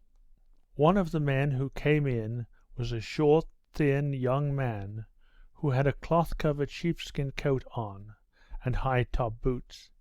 He stepped lightly and quickly, carrying 2 steaming teapots, and holding a loaf wrapped in a cloth under his arm. "Well, so our prince has put in an appearance again," he said, as he placed the teapot beside the cups, and handed the bread to Rintzeva. "We have bought wonderful things," he continued, as he took off his sheepskin, and flung it over the heads of the others into the corner of the bedstead. "Markel has bought milk and eggs. Why, we'll have a regular ball to-day. And Rintzeva is spreading out her aesthetic cleanliness," he said, and looked with a smile at Rintzeva, "and now she will make the tea." The whole presence of this man, his motion, his voice, his look, seemed to breathe vigour and merriment. The other newcomer was just the reverse of the first. He looked despondent and sad. He was short, bony, had very prominent cheekbones, a sallow complexion, thin lips, and beautiful greenish eyes, rather far apart. He wore an old wadded coat, top boots and galoshes, and was carrying 2 pots of milk and 2 round boxes made of birch bark, which he placed in front of Rintzeva. He bowed to Nekhludoff, bending only his neck, and with his eyes fixed on him. Then, having reluctantly given him his damp hand to shake, he began to take out the provisions. Both these political prisoners were of the people. The first was Nabatoff, a peasant; the second, Markel Kondratiev, a factory hand. Markel did not come among the revolutionists till he was quite a man, Nabatoff only 18. After leaving the village school, owing to his exceptional talents, Nabatoff entered the gymnasium, and maintained himself by giving lessons all the time he studied there, and obtained the gold medal. He did not go to the university because, while still in the 7th class of the gymnasium, he made up his mind to go among the people and enlighten his neglected brethren. This he did, first getting the place of a government clerk in a large village. He was soon arrested because he read to the peasants, and arranged a cooperative industrial association among them. They kept him imprisoned for 8 months, and then set him free, but he remained under police supervision. As soon as he was liberated, he went to another village, got a place as schoolmaster, and did the same as he had done in the first village. He was again taken up and kept 14 months in prison, where his convictions became yet stronger. After that he was exiled to the Perm government, from where he escaped. Then he was put in prison for 7 months, and after that exiled to Archangel. There he refused to take the oath of allegiance that was required of them, and was condemned to be exiled to the Takuts government, so that half his life since he reached manhood was passed in prison and exile. All these adventures did not embitter him nor weaken his energy, but rather stimulated it. He was a lively young fellow, with a splendid digestion, always active, gay, and vigorous. He never repented of anything, never looked far ahead, and used all his powers, his cleverness, his practical knowledge, to act in the present. When free, he worked towards the aim he had set himself, the enlightening and the uniting of the working men, especially the country labourers. When in prison, he was just as energetic and practical in finding means to come in contact with the outer world, and in arranging his own life and the life of his group as comfortably as the conditions would allow. Above all things, he was a communist. He wanted, as it seemed to him, nothing for himself, and contented himself with very little, but demanded very much for the group of his comrades, and could work for it either physically or mentally, day and night, without sleep or food. As a peasant he had been industrious, observant, clever at his work, and naturally self-controlled, polite without any effort, and attentive not only to the wishes but also the opinions of others. His widowed mother, an illiterate, superstitious, old peasant woman, was still living, and Nabatoff helped her and went to see her while he was free. During the time he spent at home he entered into all the interest of his mother's life, helped her in her work, and continued his intercourse with former playfellows. Smoked cheap tobacco with them in so-called dog's feet, a kind of cigarette that the peasants smoke, made of a bit of paper and bent at one end into a hook. Took part in their fistfights, and explained to them how they were all being deceived by the state, and how they ought to disentangle themselves out of the deception they were kept in. When he thought or spoke of what a revolution would do for the people, he always imagined this people from whom he had sprung himself, left in very nearly the same conditions as they were in, only with sufficient land, and without the gentry and without officials.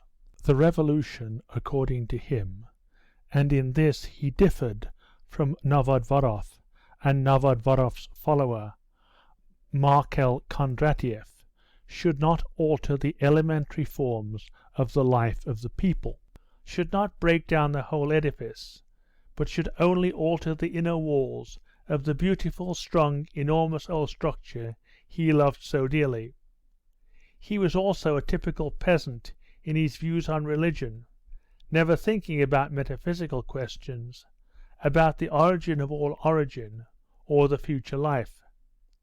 God was to him, as also to Arago, an hypothesis, which he had had no need of up to now. He had no business with the origin of the world, whether Moses or Darwin was right. Darwinism, which seemed so important to his fellows, was only the same kind of plaything of the mind as the creation in 6 days. The question how the world had originated did not interest him, just because the question how it would be best to live in this world was ever before him.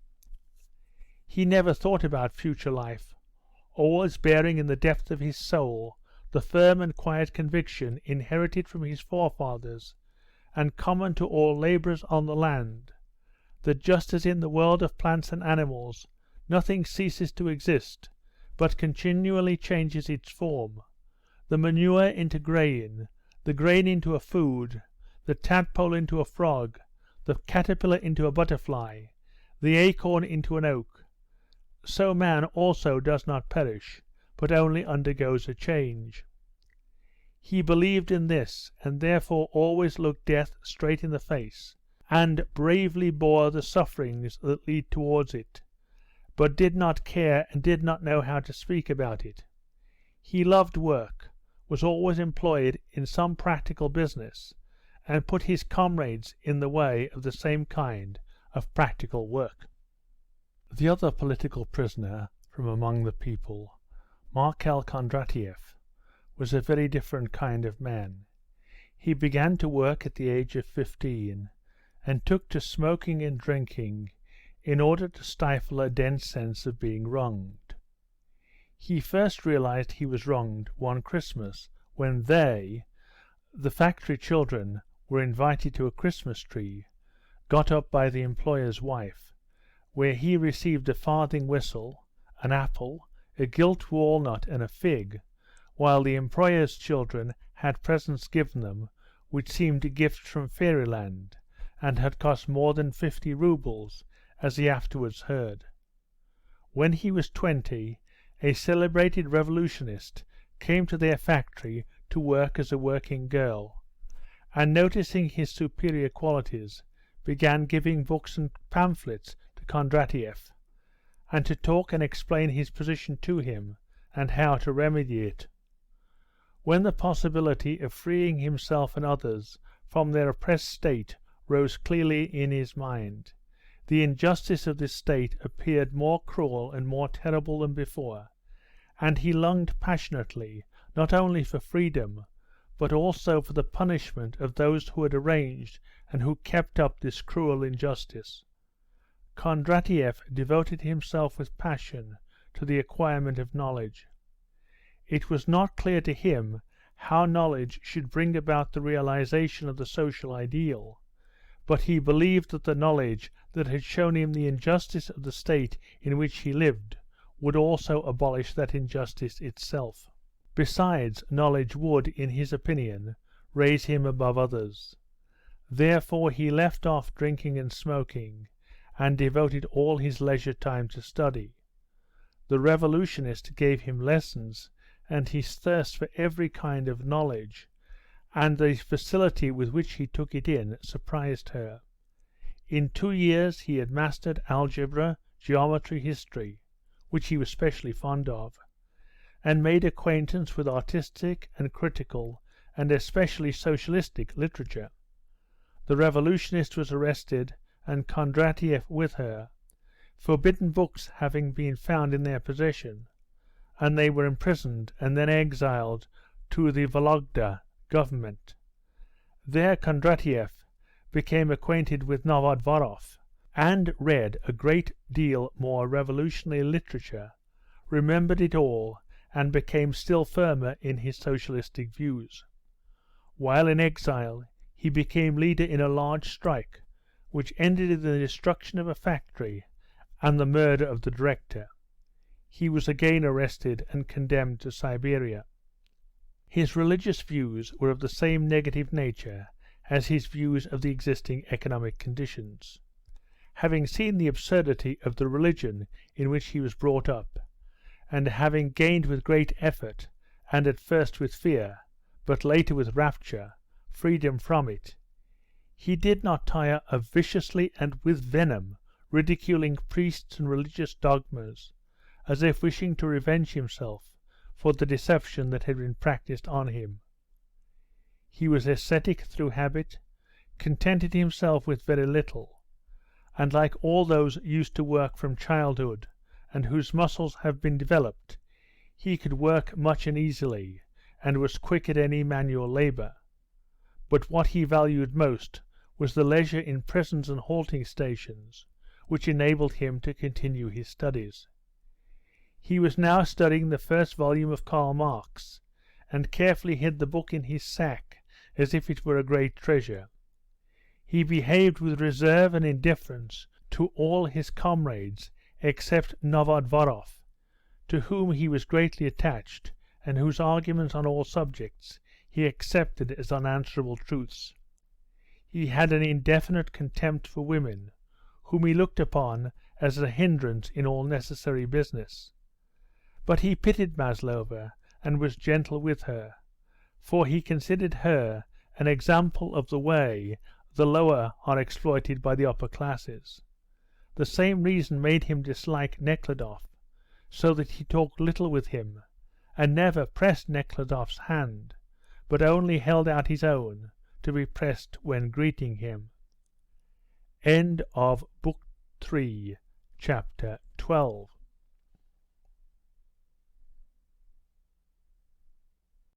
Book 3, Chapter 13.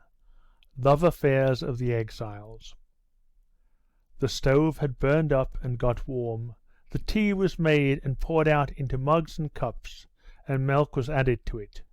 Rusks, fresh rye and wheat bread, hard-boiled eggs, butter and a calf's head and feet were placed on the cloth. Everybody moved towards the part of the shelf beds which took the place of the table, and sat eating and talking. Rintseva sat on a box, pouring out the tea. The rest crowded round her. Only Kryltzoff, who had taken off his wet cloak and wrapped himself in his dry plaid, and lay in his own place, talking to Nekhludoff.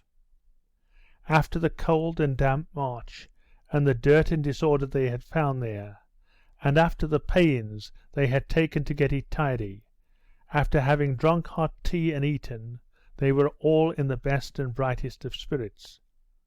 The fact that the tramp of feet, the screams and abuse of the criminals, reached them through the wall, reminding them of their surroundings, seemed only to increase the sense of coziness.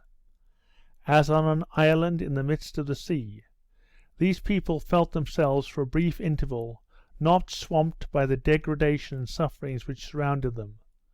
This made their spirits rise and excited them. They talked about everything except their present position and that which awaited them. Then, as it generally happens among young men, and women especially, if they are forced to remain together, as these people were, all sorts of agreements and disagreements and attractions, curiously blended, had sprung up among them. Almost all of them were in love. Novodvorov was in love with a pretty, smiling Grabetz.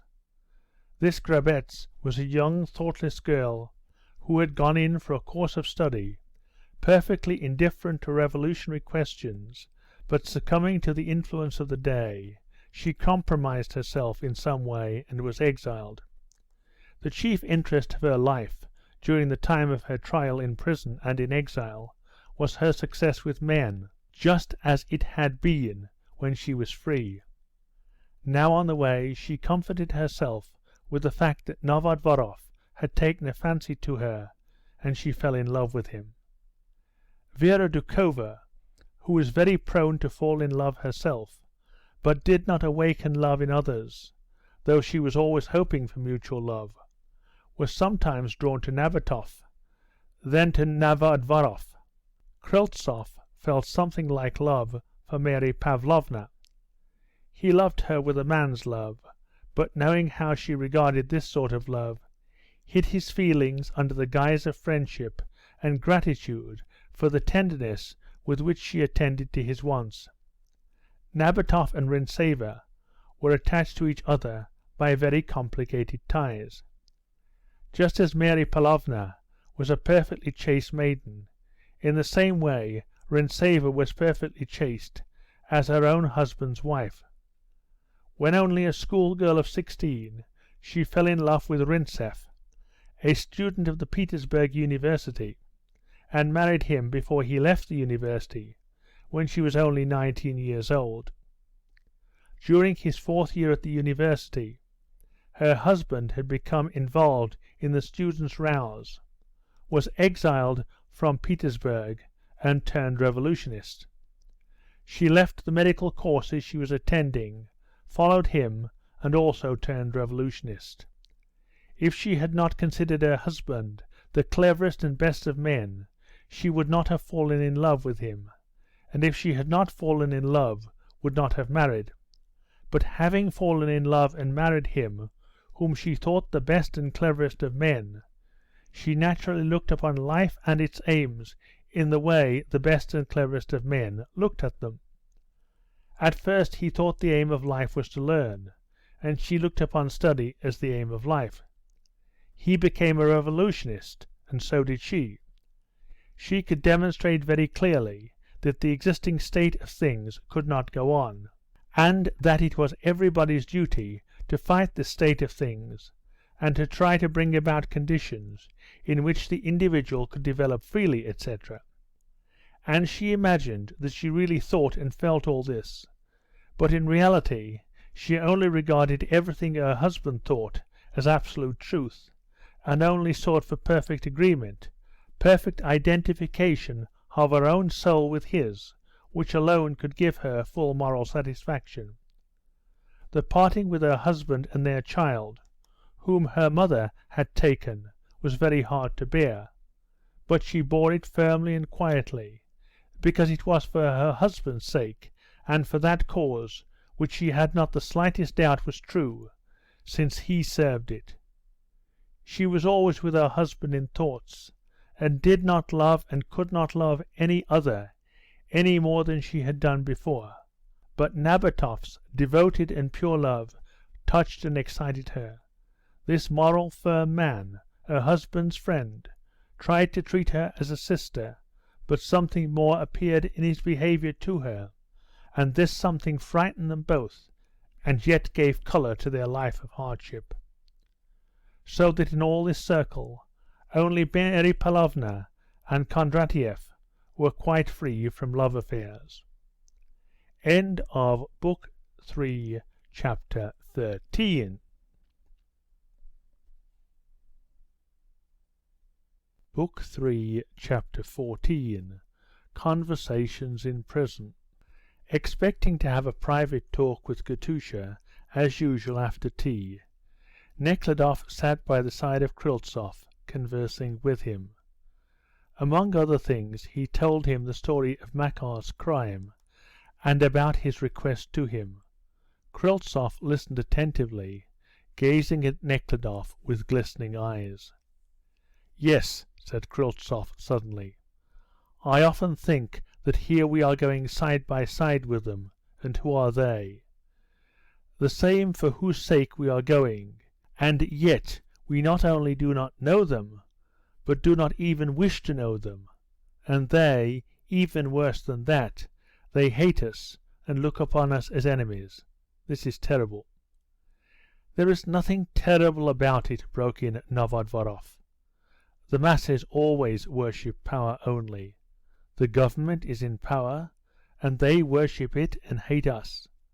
Tomorrow we shall have the power, and they will worship us," he said with his grating voice. At that moment a volley of abuse and the rattle of chains sounded from behind the wall. Something was heard thumping against it, and screaming and shrieking. Someone was being beaten, and someone was calling out, "Murder, help!" "Hear them, the beasts! What intercourse can there be between us and such as them?" quietly remarked Novodvorov. "You call them beasts, and Nekhludoff was just telling me about such an action," irritably retorted Kryltzoff, and went on to say how Makar was risking his life to save a fellow villager. "That is not the action of a beast, it is heroism." "Sentimentality!" Novodvorov ejaculated ironically. "It is difficult for us to understand the emotions of these people and the motives on which they act. You see generosity in the act, and it may be simply jealousy of that other criminal." "How is it that you never wish to see anything good in another?" Mary Pavlovna said suddenly, flaring up. "How can one see what does not exist? How does it not exist when a man risks dying a terrible death?" "I think," said Novodvorov, "that if we mean to do our work, the first condition is that—" Here Kondratiev put down the book he was reading by the lamplight, and began to listen attentively to his master's words. "We should not give way to fancy, but look at things as they are. We should do all in our power for the masses, and expect nothing in return. The masses can only be the object of our activity, but cannot be our fellow workers as long as they remain in that state of inertia they are in at present," he went on, as if delivering a lecture. "Therefore, to expect help from them before the process of development, that process which we are preparing them for, has taken place, is an illusion." "What process of development?" Kryltzoff began, flushing all over. "We say that we are against arbitrary rule and despotism, and is this not the most awful despotism?" "No despotism whatever," quietly rejoined Novodvorov. "I am only saying that I know the path that the people must travel, and can show them that path. But how can you be sure that the path you show is the true path? Is this not the same kind of despotism that lay at the bottom of the Inquisition, all persecutions, and the Great Revolution? They, too, knew the one true way, by means of their science. Their having erred is no proof of my going to err. Besides, there is a great difference between the ravings of ideologues and the facts based on sound economic science." Novodvorov's voice filled the room. He alone was speaking, all the rest were silent. "They are always disputing," Mary Pavlovna said, when there was a moment's silence. "And you yourself, what do you think about it?" Nekhludoff asked her. "I think Kryltzoff is right when he says we should not force our views on the people." "And you, Katusha?" asked Nekhludoff with a smile, waiting anxiously for her answer, fearing she would say something awkward. "I think the common people are wrong," she said, and blushed scarlet. "I think they are dreadfully wrong." "That's right, Maslova, quite right," cried Nabatoff. "They are terribly wrong, the people, and they must not be wronged, and therein lies the whole of our task." "A curious idea on the object of revolution," Novodvoroff remarked crossly, and began to smoke. "I cannot talk to him," said Kryltzoff in a whisper, and was silent. "And it is much better not to talk," Nekhludoff said. End of Book 3, Chapter 14.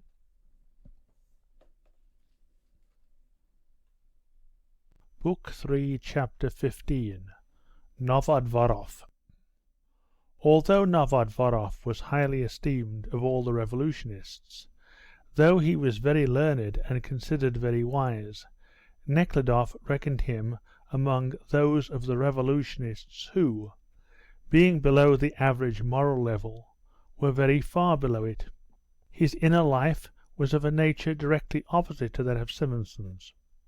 Simonson was one of those people, of an essentially masculine type, whose actions follow the dictates of their reason and are determined by it.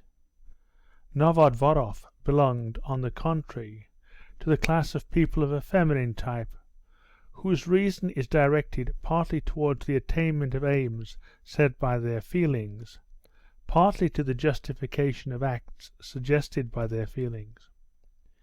The whole of Novodvoroff's revolutionary activity, though he could explain it very eloquently and very convincingly, appeared to Nekhludoff to be founded on nothing but ambition and the desire for supremacy.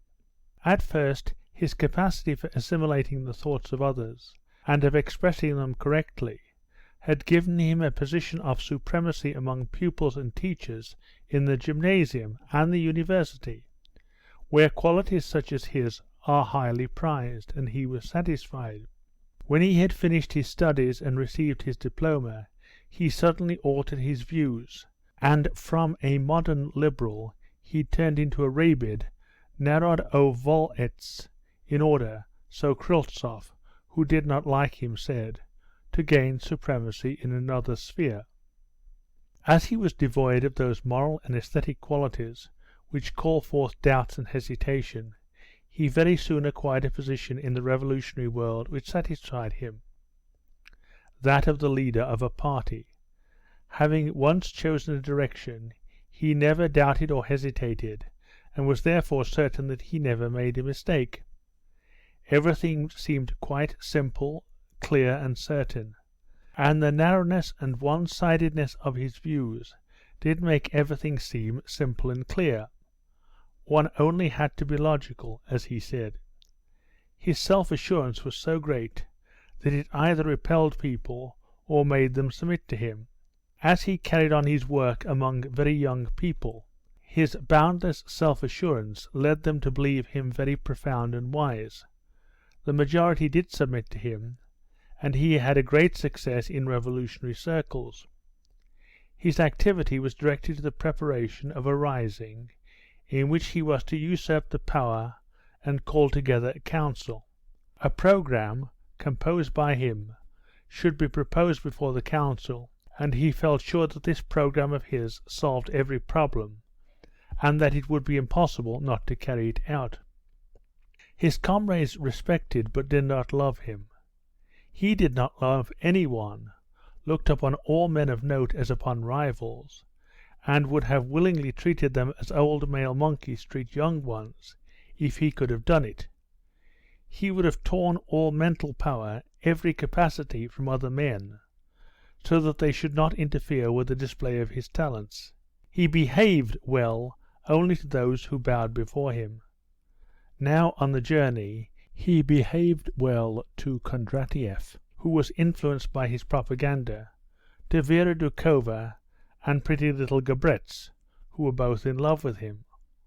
Although in principle he was in favour of the women's movement, yet in the depth of his soul he considered all women stupid and insignificant, except those whom he was sentimentally in love with, as he was now in love with Gabretz, and such women he considered to be exceptions, whose merits he alone was capable of discerning. The question of the relations of the sexes he also looked upon as thoroughly solved by accepting free union. He had one nominal and one real wife, from both of whom he was separated, having come to the conclusion that there was no real love between them, and now he thought of entering on a free union with Grabetz. He despised Nekhludoff for playing the fool, as Novodvorov termed it, with Maslova, but especially for the freedom Nekhludoff took of considering the defects of the existing system and the methods of correcting those defects in a manner which was not only not exactly the same as Novodvorov's, but was Nekhludoff's own, a prince's, that is, a fool's manner. Nekhludoff felt this relation to Novodvorov's towards him, and knew to his sorrow that in spite of the state of goodwill in which he found himself on this journey, he could not help paying this man in his own coin, and could not stifle the strong antipathy he felt for him. End of Book 3, Chapter 15.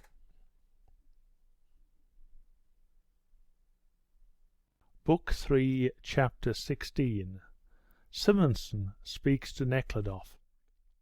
The voices of officials sounded from the next room. All the prisoners were silent, and a sergeant, followed by 2 convoy soldiers, entered. The time of the inspection had come. The sergeant counted every one, and when Nekhludoff's turn came, he addressed him with kindly familiarity. "You must not stay any longer, Prince, after the inspection. You must go now." Nekhludoff knew what this meant, went up to the sergeant and shoved a 3-rouble note into his hand. "Ah, well, what is one to do with you? Stay a bit longer if you like." The sergeant was about to go when another sergeant, followed by a convict, a spare man with a thin beard and a bruise under his eye, came in. "It's about the girl I have come," said the convict. "Here's Daddy come," came the ringing accents of a child's voice, and a flaxen head appeared from behind Rintzeva, who, with Katusha's and Mary Pavlovna's help, was making a new garment for the child out of one of Rintzeva's own petticoats. "Yes, daughter, it's me," Busovkin, the prisoner, said softly. "She is quite comfortable here," said Mary Pavlovna, looking with pity at Busovkin's bruised face. "Leave her with us." "The ladies are making me new clothes," said the girl, pointing to Rintzeva's sewing. "Nice red ones," she went on prattling. "Do you wish to sleep with us?" asked Rintzeva, caressing the child. "Yes, I wish, and Daddy too." "No, Daddy can't." "Well, leave her then," she said, turning to the father. "Yes, you may leave her," said the first sergeant, and went out with the other. As soon as they were out of the room, Nabatoff went up to Busovkin, slapped him on the shoulder, and said, "I say, old fellow, is it true that Karmanoff wishes to exchange?" Busovkin's kindly, gentle face turned suddenly sad, and a veil seemed to dim his eyes. "We have heard nothing, hardly," he said, and with the same dimness still over his eyes he turned to the child. "Well, Aksutka, it seems you are to make yourself comfortable with the ladies," and he hurried away. "It's true about the exchange, and he knows it very well," said Nabatoff. "What are you going to do?" "I shall tell the authorities in the next town." "I know both prisoners by sight," said Nekhludoff. All were silent, fearing a recommencement of the dispute. Simonson, who had been lying with his arms thrown back behind his head and not speaking, rose, and determinedly walked up to Nekhludoff, carefully passing round those who were sitting. "Could you listen to me now?" "Of course," and Nekhludoff rose and followed him. Katusha looked up with an expression of surprise, and meeting Nekhludoff's eyes, she blushed and shook her head. "What I want to speak to you about is this," Simonson began, when they had come out into the passage. In the passage, the din of the criminals' voices and shouts sounded louder. Nekhludoff made a face, but Simonson did not seem to take any notice. "Knowing of your relations to Katerina Maslova," he began, seriously and frankly, with his kind eyes looking straight into Nekhludoff's face, "I consider it my duty." He was obliged to stop, because two voices were heard disputing and shouting, both at once close to the door. "I tell you, blockhead, they are not mine," one voice shouted. "May you choke, you devil," snorted the other. At this moment Mary Pavlovna came out into the passage. "How can one talk here?" she said. "Go in. Vera is alone there." And she went in at the second door and entered a tiny room, evidently meant for a solitary cell, which was now placed at the disposal of the political women prisoners. Vera Doukhova lay covered up, head and all, on the bed. "She has got a headache and is asleep, so she cannot hear you, and I will go away," said Mary Pavlovna. "On the contrary, stay here," said Simonson. "I have no secrets from any one, certainly none from you." "All right," said Mary Pavlovna, and moving her whole body from side to side like a child, so as to get further back onto the bed, she settled down to listen, her beautiful hazel eyes seeming to look somewhere far away. "Well then, this is my business," Simonson repeated. "Knowing of your relations to Katerina Maslova, I consider myself bound to explain to you my relations to her." Nekhludoff could not help admiring the simplicity and truthfulness with which Simonson spoke to him. "What do you mean?" "I mean that I should like to marry Katerina Maslova." "How strange," said Mary Pavlovna, fixing her eyes on Simonson. "And so I made up my mind to ask her to be my wife," Simonson continued. "What can I do? It depends on her," said Nekhludoff. "Yes, but she will not come to any decision without you." "Why?" "Because as long as your relations with her are unsettled, she cannot make up her mind." "As far as I am concerned, it is finally settled. I should like to do what I consider to be my duty, and also to lighten her fate, but on no account would I wish to put any restraint on her." "Yes, but she does not wish to accept your sacrifice." "It is no sacrifice." "And I know that this decision of hers is final." "Well, then, there is no need to speak to me," said Nekhludoff. "She wants you to acknowledge that you think as she does." "How can I acknowledge that I must not do what I consider to be my duty? All I can say is that I am not free, but she is." Simonson was silent. Then, after thinking a little, he said, "Very well, then, I'll tell her. You must not think I am in love with her," he continued. "I love her as a splendid, unique human being who has suffered much. I want nothing from her. I have only an awful longing to help her, to lighten her Nekhludoff was surprised to hear the trembling in Simonson's voice. "To lighten her position," Simonson continued. "If she does not wish to accept your help, let her accept mine. If she consents, I shall ask to be sent to the place where she will be imprisoned. 4 years are not an eternity. I would live near her, and perhaps might lighten her fate." And he again stopped, too agitated to continue. "What am I to say?" said Nekhludoff. "I am very glad she has found such a protector as you."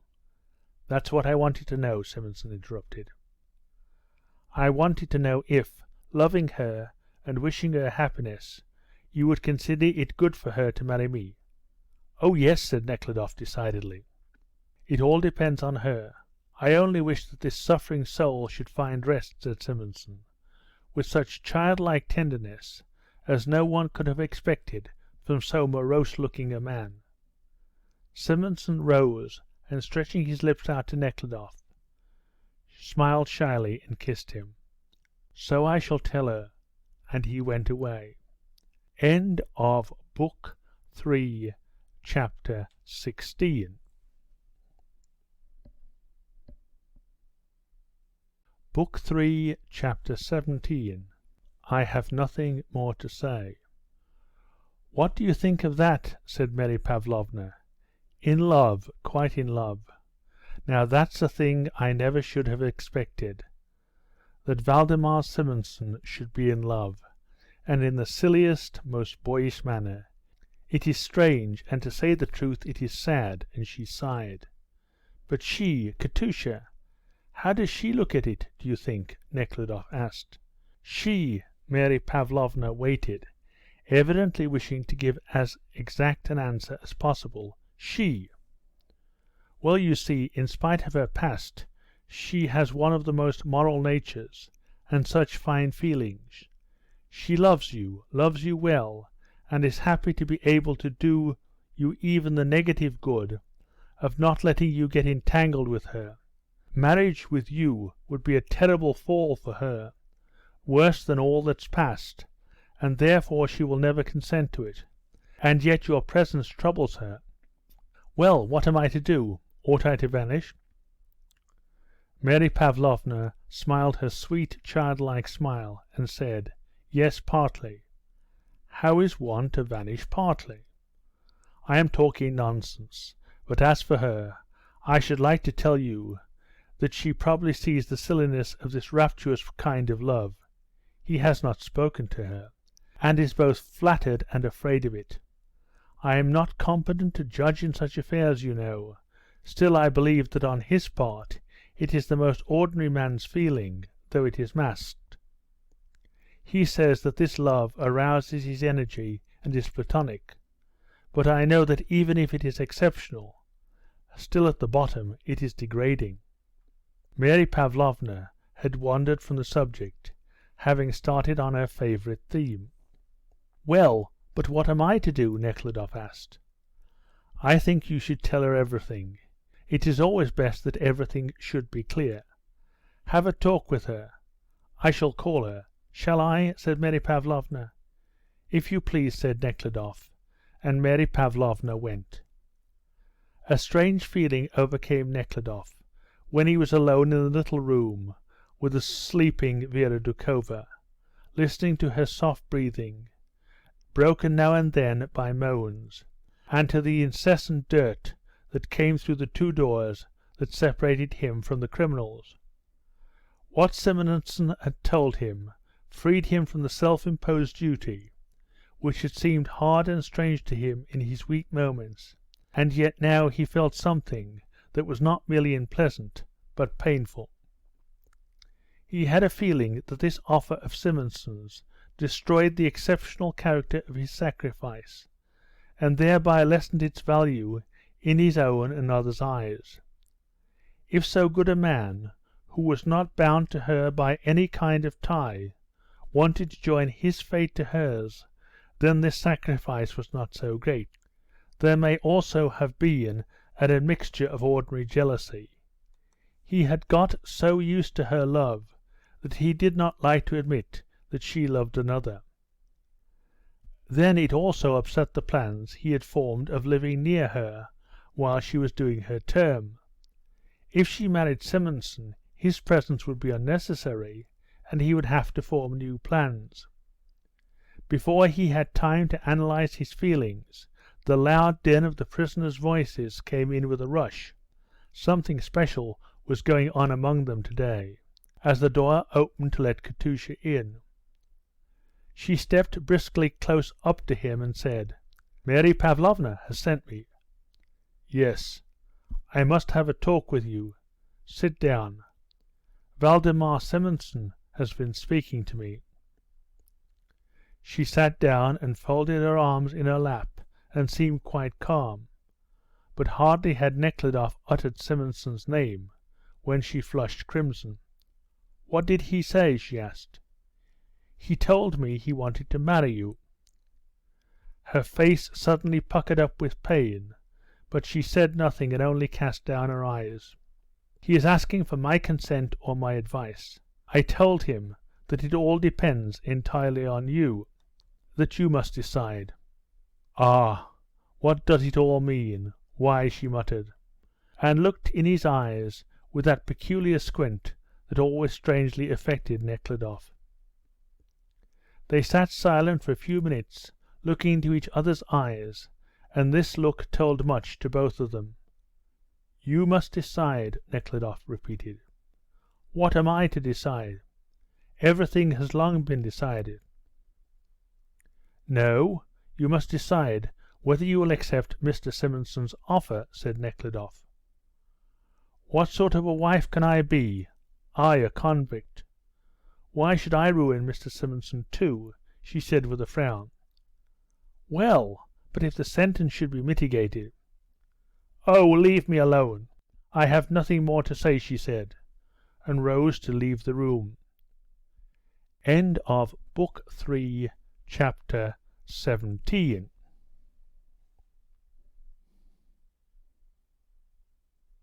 Book 3, Chapter 18. Neverov's Fate. When, following Katusha, Nekhludoff returned to the men's room, he found everyone there in agitation. Nabatoff, who went about all over the place, and who got to know everybody and noticed everything, had just brought news which staggered them all. The news was that he had discovered a note on a wall, written by the revolutionist Petlin, who had been sentenced to hard labour and who, every one thought, had long since reached the Kara. And now it turned out that he had passed this way quite recently, the only political prisoner among criminal convicts.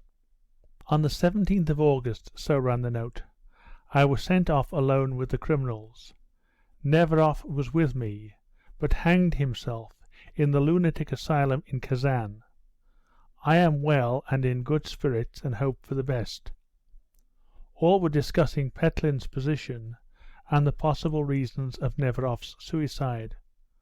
Only Kryltsov sat silent and preoccupied, his glistening eyes gazing fixedly in front of him. My husband told me that Neveroff had a vision while still in the Petropavlovsky prison, said Rintseva. Yes, he was a poet, a dreamer. This sort of people cannot stand solitary confinement, said Novodvorov. Now, I never give my imagination vent when in solitary confinement, but arrange my days most systematically, and in this way always bore it very well. What is there unbearable about it? Why, I used to be glad when they locked me up, said Nabatoff cheerfully, wishing to dispel the general depression. A fellow is afraid of everything, of being arrested himself and entangling others, and of spoiling the whole business, and then he gets locked up, and all responsibility is at an end, and he can rest. He can just sit and smoke. You know him well? Asked Mary Pavlovna, glancing anxiously at the altered, haggard expression of Kryltsov's face. Neveroff, a dreamer? Kryltsov suddenly began, panting for breath, as if he had been shouting or singing for a long time. Neveroff was a man such as the earth bears few of, as our doorkeeper used to express it. Yes, he had a nature like crystal. You could see him right through. He could not lie, he could not dissemble. Not simply thin-skinned, but with all his nerves laid bare, as if he were flayed. Yes, his was a complicated, rich nature, not such a... But where is the use of talking, he added, with a vicious frown.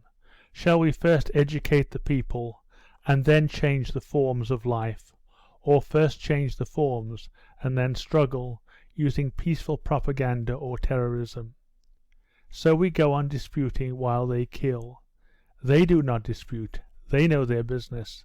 They don't care whether dozens, hundreds of men perish, and what men.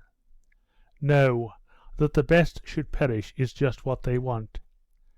Yes, Herzen said that when the Decembrists were withdrawn from circulation, the average level of our society sank. I should think so indeed. Then Herzen himself and his fellows were withdrawn. Now is the turn of the Neveroffs. They can't all be got rid of, said Nabatoff in his cheerful tones. There will always be left enough to continue the breed. No, there won't, if we show any pity to them there, Nabatoff said, raising his voice, and not letting himself be interrupted. "Give me a cigarette." "Oh, Anatole, it is not good for you," said Mary Pavlovna. "Please do not smoke." "Oh, leave me alone," he said angrily, and lit a cigarette, but at once began to cough and to retch, as if he was going to be sick. Having cleared his throat, though, he went on: "What we have been doing is not the thing at all. Not to argue, but for all to unite, to destroy them, that's it." "But they are also human beings," said Nekhludoff. "No, they are not human. They who can do what they are doing. No, there now. I heard that some kind of bombs and balloons have been invented.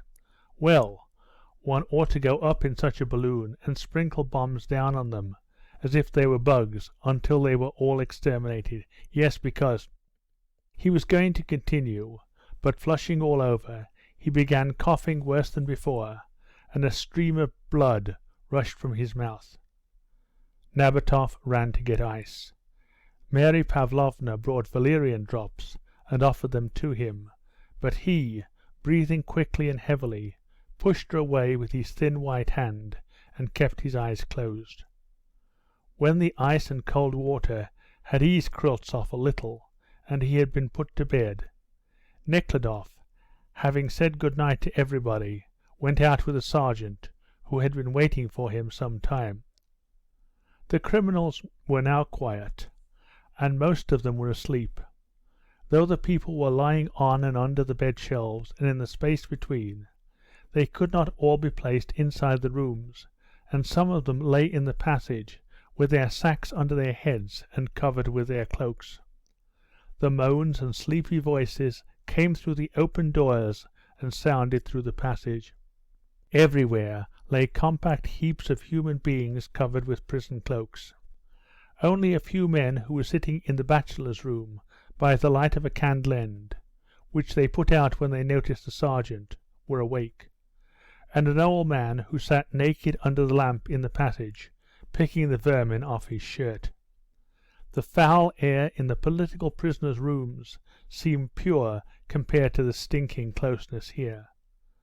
The smoking lamp shone dimly as through a mist, and it was difficult to breathe. Stepping along the passage, one had to look carefully for an empty space, and having put down one foot, had to find place for the other. 3 persons, who had evidently found no room even in the passage, lay in the ante-room, close to the stinking and leaking tub. One of these was an old idiot, whom Nekhludoff had often seen marching with the gang. Another was a boy about 12. He lay between the other 2 convicts, with his head on the leg of one of them. When he had passed out of the gate, Nekhludoff took a deep breath, and long continued to breathe in deep draughts of frosty air. End of Book 3, Chapter 18.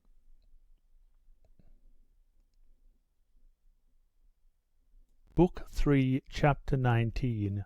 Why is it done? It had cleared up and was starlight. Except in a few places the mud was frozen hard when Nekhludoff returned to his inn and knocked at one of its dark windows. The broad-shouldered labourer came barefooted to open the door for him and let him in. Through a door on the right, leading to the back premises, came the loud snoring of the carters who slept there, and the sound of many horses chewing oats came from the yard. The front room, where a red lamp was burning in front of the icons, smelt of wormwood and perspiration, and someone with mighty lungs was snoring behind a partition. Nekhludoff undressed, put his leather travelling pillow on the oilcloth sofa, spread out his rug and lay down, thinking over all he had seen and heard that day. The boy sleeping in the liquid that oozed from the stinking tub, with his head on the convict's leg, seemed more dreadful than all else. Unexpected and important as his conversation with Simonson and Katusha that evening had been, he did not dwell on it. His situation in relation to that subject was so complicated and indefinite that he drove the thought from his mind.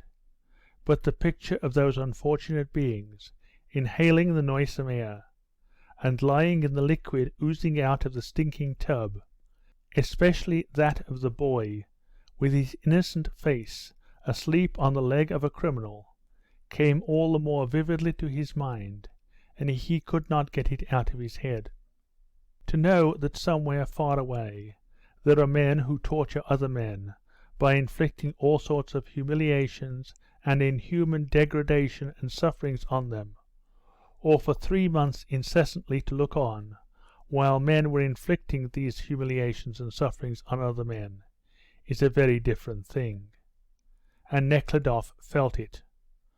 More than once during these 3 months he asked himself, "Am I mad because I see what others do not, or are they mad that do these things that I see?" Yet they, and there were many of them, did what seemed so astonishing and terrible to him with such quiet assurance that what they were doing was necessary and was important and useful work, that it was hard to believe they were mad. Nor could he, conscious of the clearness of his thoughts, believe he was mad, and all this kept him continually in a state of perplexity. This is how the things he saw during these 3 months impressed Nekhludoff. From among the people who were free, those were chosen, by means of trials and the administration, who were the most nervous, the most hot-tempered, the most excitable, the most gifted, and the strongest, but the least careful and cunning. These people, not a whit more dangerous than many of those who remained free, were first locked in prisons, transported to Siberia, where they were provided for and kept months and years in perfect idleness and away from nature, their families, and useful work, that is, away from the conditions necessary for a natural and moral life. This firstly. Secondly, these people were subjected to all sorts of unnecessary indignity in these different places, chains, shaved heads, shameful clothing, that is, they were deprived of the chief motives that induce the weak to live good lives, the regard for public opinion, the sense of shame, and the consciousness of human dignity. Thirdly, they were continually exposed to dangers, such as the epidemics so frequent in places of confinement, exhaustion, flogging, not to mention accidents, such as sunstrokes, drowning, or conflagrations, when the instinct of self-preservation makes even the kindest, most moral men commit cruel actions, and excuse such actions when committed by others. Fourthly, these people were forced to associate with others who were particularly depraved by life, and especially by these very institutions, rakes, murderers, and villains, who act on those who are not yet corrupted by the measures inflicted on them as leaven acts on dough. And fifthly, the fact that all sorts of violence, cruelty, inhumanity are not only tolerated, but even permitted by the government, when it suits its purposes, was impressed on them most forcibly by the inhuman treatment they were subjected to, by the sufferings inflicted on children, women, and old men, by floggings with rods and whips, by rewards offered for bringing a fugitive back, dead or alive, by the separation of husbands and wives, and the uniting them with the wives and husbands of others for sexual intercourse, by shooting or hanging them. To those who were deprived of their freedom, who were in want and misery, acts of violence were evidently still more permissible. All these institutions seemed purposely invented for the production of depravity and vice, condensed to such a degree that no other conditions could produce it, and for the spreading of this condensed depravity and vice broadcast among the whole population. Just as if a problem had been set to find the best, the surest means of depraving the greatest number of persons, thought Nekhludoff, while investigating the deeds that were being done in the prisons and halting stations. Every year hundreds of thousands were brought to the highest pitch of depravity, and when completely depraved they were set free to carry the depravity they had caught in prison among the people. In the prisons of Tamen, Ekaterinburg, Tomsk, and at the halting stations, Nekhludoff saw how successfully the object society seemed to have set itself was attained. Ordinary simple men, with their conception of the demands of the social and Christian Russian peasant morality, lost this conception and found a new one, founded chiefly on the idea that any outrage or violence was justifiable if it seemed profitable. After living in a prison, those people became conscious with the whole of their being that, judging by what was happening to themselves, all the moral laws, the respect and the sympathy for others, which Church and the moral teachers preach, was really set aside, and that therefore they too need not keep the laws. Nekhludoff noticed the effects of prison life on all the convicts he knew, on Fedorov, on Makar, and even on Taras, who, after 2 months among the convicts, struck Nekhludoff by the want of morality in his arguments. Nekhludoff found out during his journey how tramps, escaping into the marshes, persuade a comrade to escape with them, and then kill him and feed on his flesh. He saw a living man who was accused of this and acknowledged the fact. And the most terrible part was that this was not a solitary but a recurring case.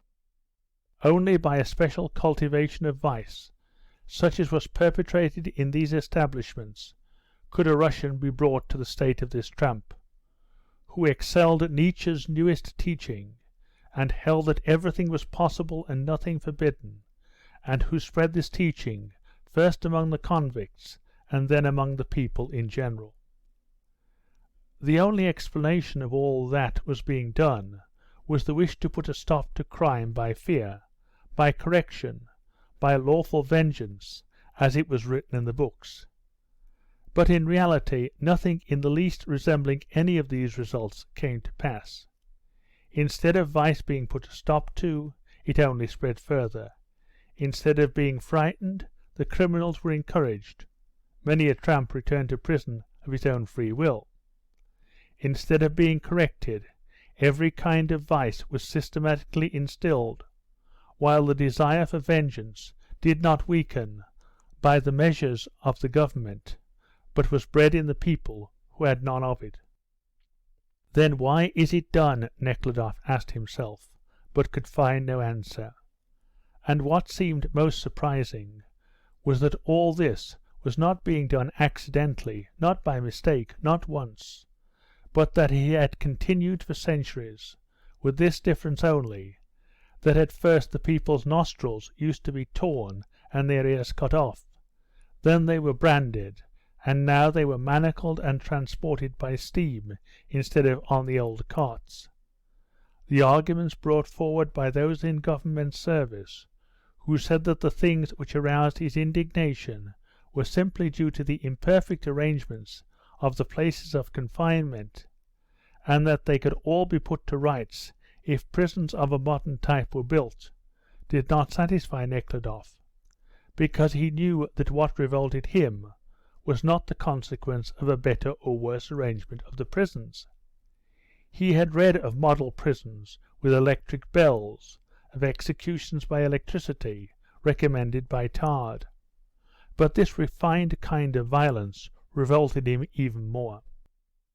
But what revolted Nekhludoff most was that there were men in the law courts and in the ministry who received large salaries, taken from the people, for referring to books written by men like themselves and with like motives, and sorting actions that violated laws made by themselves according to different statutes, and in obedience to these statutes sending those guilty of such actions to places where they were completely at the mercy of cruel, hardened inspectors, jailers, convoy soldiers, where millions of them perished body and soul.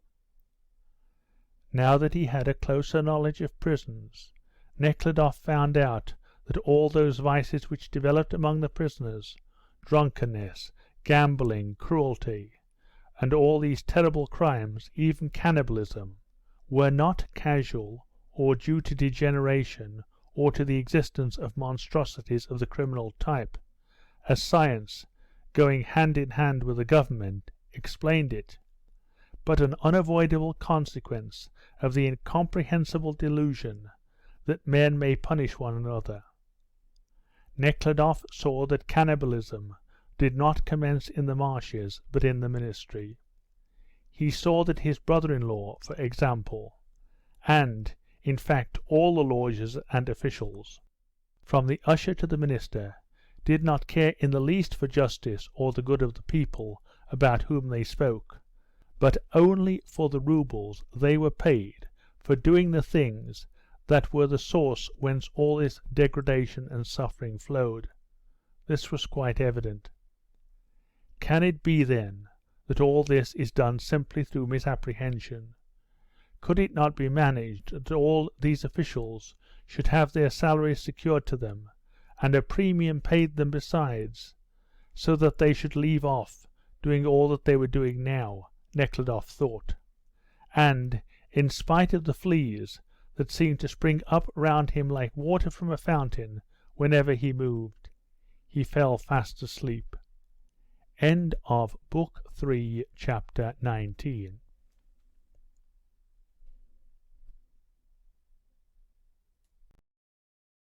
Book 3, Chapter 20. The Journey Resumed. The carters had left the inn long before Nekhludoff awoke. The landlady had had her tea, and came in wiping her fat, perspiring neck with her handkerchief, and said that a soldier had brought a note from the halting station. The note was from Mary Pavlovna. She wrote that Kryltsov's attack was more serious than they had imagined. We wished him to be left behind and to remain with him, but this had not been allowed, so that we shall take him on, but we fear the worst. Please arrange so that if he should be left in the next town, one of us might remain with him. If in order to get the permission to stay, I should be obliged to get married to him, I am of course ready to do so. Nekhludoff sent the young labourer to the post station to order horses, and began packing up hurriedly. Before he had drunk his second tumbler of tea, the 3-horsed post-cart drove up to the porch with ringing bells, the wheels rattling on the frozen mud as on stones. Nekhludoff paid the fat-necked landlady, hurried out and got into the cart, and gave orders to the driver to go on as fast as possible, so as to overtake the gang. Just past the gates of the commune pasture ground, they did overtake the carts, loaded with sacks and the sick prisoners, as they rattled over the frozen mud that was just beginning to be rolled smooth by the wheels. The officer was not there. He had gone in advance. The soldiers, who had evidently been drinking, followed by the side of the road chatting merrily. There were a great many carts. In each of the first carts sat 6 invalid criminal convicts, close packed. On each of the last 2 were 3 political prisoners. Novodvorov, Grabets, and Kondratiev sat on one, Rintseva, Nabatoff, and the woman to whom Mary Pavlovna had given up her own place on the other, and on one of the carts lay Kryltsov on a heap of hay, with a pillow under his head, and Mary Pavlovna sat by him on the edge of the cart. Nekhludoff ordered his driver to stop, got out and went up to Kryltsov. One of the tipsy soldiers waved his hand towards Nekhludoff, but he paid no attention and started walking by Kryltsov's side, holding on to the side of the cart with his hand. Dressed in a sheepskin coat, with a fur cap on his head, and his mouth bound up with a handkerchief, he seemed paler and thinner than ever. His beautiful eyes looked very large and brilliant. Shaken from side to side by the joltings of the cart, he lay with his eyes fixed on Nekhludoff, but when asked about his health, He only closed his eyes and angrily shook his head. All his energy seemed to be needed in order to bear the jolting of the cart. Mary Pavlovna was on the other side. She exchanged a significant glance with Nekhludoff, which expressed all her anxiety about Kryltzoff's state, and then began to talk at once in a cheerful manner. "It seems the officer is ashamed of himself," she shouted, so as to be heard above the rattle of the wheels. "Bousovkin's manacles have been removed, and he is carrying his little girl himself. Katusha and Simonson are with him, and Vera too. She has taken my place." Kryltzoff said something that could not be heard because of the noise, and frowning in the effort to repress his cough, shook his head. Then Nekhludoff stooped towards him so as to hear, and Kryltzoff, freeing his mouth of the handkerchief, whispered, "Much better now, only not to catch cold." Nekhludoff nodded in acquiescence, and again exchanged a glance with Mary Pavlovna. "How about the problem of the three bodies?" whispered Kryltzoff, smiling with great difficulty. "The solution is difficult." Nekhludoff did not understand, but Mary Pavlovna explained that he meant the well-known mathematical problem which defined the position of the sun, moon, and earth, which Kryltzoff compared to the relations between Nekhludoff, Katusha, and Simonson. Kryltzoff nodded to show that Mary Pavlovna had explained his joke correctly. "The decision does not lie with me," Nekhludoff said. "Did you get my note? Will you do it?" Mary Pavlovna asked. "Certainly," answered Nekhludoff, and noticing a look of displeasure on Kryltzoff's face, he returned to his conveyance, and holding with both hands to the sides of the cart, got in, which jolted with him over the ruts of the rough road. He passed the gang which, with its grey cloaks and sheepskin coats, chains and manacles, stretched over 3/4 of a mile of the road. On the opposite side of the road Nekhludoff noticed Katusha's blue shawl, Vera Doukova's black coat, and Simonson's crochet cap, white worsted stockings, with bands, like those of sandals, tied round him. Simonson was walking with a woman and carrying on a heated discussion. When they saw Nekhludoff they bowed to him, and Simonson raised his hat in a solemn manner. Nekhludoff, having nothing to say, did not stop, and was soon ahead of the carts. Having got again on to a smoother part of the road, they drove still more quickly, but they had continually to turn aside to let pass long rows of carts that were moving along the road in both directions. The road, which was cut up by deep ruts, lay through a thick pine forest, mingled with birch trees and larches, bright with yellow leaves they had not yet shed. By the time Nekhludoff had passed about half the gang, he reached the end of the forest. Fields now lay stretched along both sides of the road, and the crosses and cupolas of a monastery appeared in the distance. The clouds had dispersed, and it had cleared up completely. The leaves, the frozen puddles, and the gilt crosses and cupolas of the monastery glittered brightly in the sun that had risen above the forest. A little to the right, mountains began to gleam white in the blue-grey distance, and the trap entered a large village. The village street was full of people, both Russians and other nationalities, wearing peculiar caps and cloaks. Tipsy men and women crowded and chattered round booths, traktirs, public houses, and carts. The vicinity of a town was noticeable. Giving a pull and a lash of the whip to the horse on his right, the driver sat down sideways on the right edge of the seat, so that the reins hung over that side, and with evident desire of showing off, he drove quickly down to the river, which had to be crossed by a ferry. The raft was coming towards them, and had reached the middle of the river. About 20 carts were waiting to cross. Nekhludoff had not long to wait. The raft, which had been pulled far up the stream, quickly approached the landing, carried by the swift waters.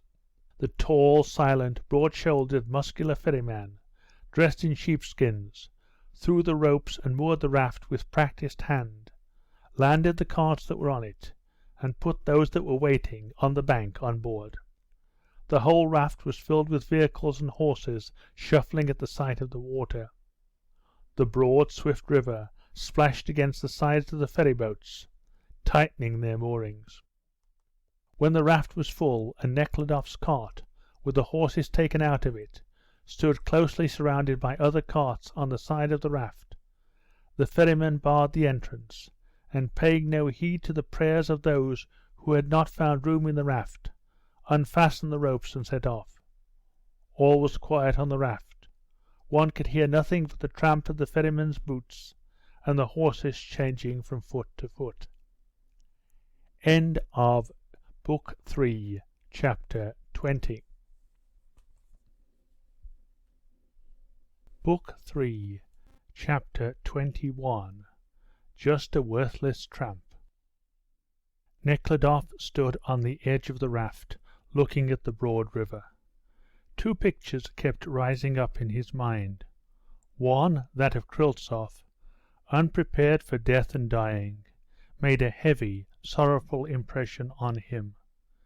The other, that of Katusha, full of energy, having gained the love of such a man as Simonson, and found a true and solid path towards righteousness, should have been pleasant, yet it also created a heavy impression on Nekhludoff's mind, and he could not conquer this impression. The vibrating sounds of a big brass bell reached them from the town. Nekhludoff's driver, who stood by his side, and the other men on the raft raised their caps and crossed themselves, all except a short, dishevelled old man who stood close to the railway, and whom Nekhludoff had not noticed before. He did not cross himself, but raised his head and looked at Nekhludoff. This old man wore a patched coat, cloth trousers, and worn and patched shoes. He had a small wallet on his back, and a high fur cap with the fur much rubbed on his head. "Why don't you pray, old chap?" asked Nekhludoff's driver, as he replaced and straightened his cap. "Are you unbaptized?" "Who's one to pray to?" asked the old man quickly, in a determinedly aggressive tone. "To whom? To God, of course," said the driver sarcastically. "And you just show me where He is, that God." There was something so serious and firm in the expression of the old man, that the driver felt that he had to do with a strong-minded man, and was a bit abashed. And, trying not to show this, not to be silenced, and not to be put to shame before the crowd that was observing them, he answered quickly, "Where? In heaven, of course." "And you have been up there?" "Whether I've been or not, every one knows that you must pray to God." "No one has ever seen God at any time. The only begotten Son, who is in the bosom of the Father, He hath declared him," said the old man, in the same rapid manner, and with a severe frown on his brow. "It's clear you are not a Christian, but a hole worshipper. You pray to a hole," said the driver, shoving the handle of his whip into his girdle, pulling straight the harness on one of his horses. Some one laughed.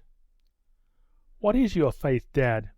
asked a middle-aged man, who stood by his cart on the same side of the raft. "I have no kind of faith, because I believe no one but myself," said the old man as quickly and decidedly as before. "How can you believe yourself?" Nekhludoff asked, entering into a conversation with him. "You might make a mistake."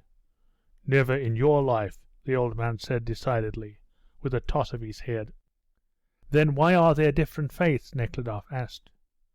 "It's just because men believe others and do not believe themselves that there are different faiths. I also believed others, and lost myself as in a swamp. Lost myself so that I had no hope of finding my way out. Old believers and new believers and Judaizers and Kryltzy and Popovsky and Bespatovsky and Avstriaks and Moloccans and Skoptsi. Every faith praises itself only, and so they all creep about like blind puppies. There are many faiths, but the Spirit is one, in me and in you and in him, so that if every one believes himself, all will be united.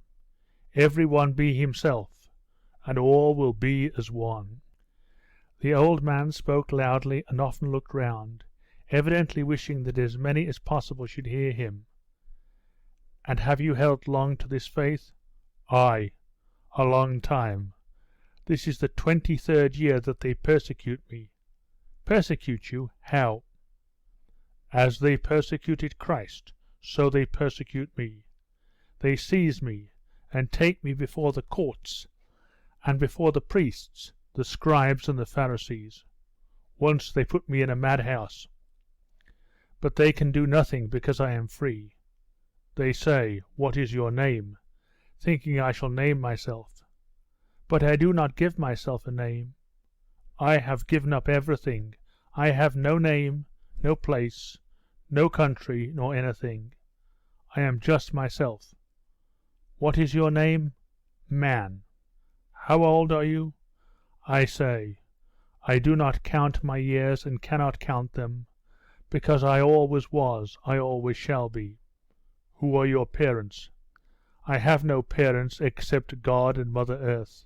God is my father. And the Tsar?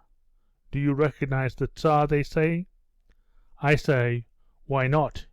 He is his own Tsar, and I am my own Tsar. Where's the good of talking to him, they say, and I say, I do not ask you to talk to me. And so they began tormenting me. And where are you going now? Asked Nekhludoff. Where God will lead me. I work when I can find work, and when I can't I beg. The old man noticed that the raft was approaching the bank and stopped, looking round at the bystanders with a look of triumph. Nekhludoff got out his purse and offered some money to the old man, but he refused staying. I do not accept this sort of thing. Bread I do accept. Well then, excuse me. There is nothing to excuse. You have not offended me, and it is not possible to offend me. And the old man put the wallet he had taken off again on his back. Meanwhile the post-cart had been landed and the horses harnessed. I wonder you should care to talk to him, sir, said the driver, when Nekhludoff, having tipped the bowing ferryman, got into the cart again. He is just a worthless tramp. End of Book 3, Chapter 21.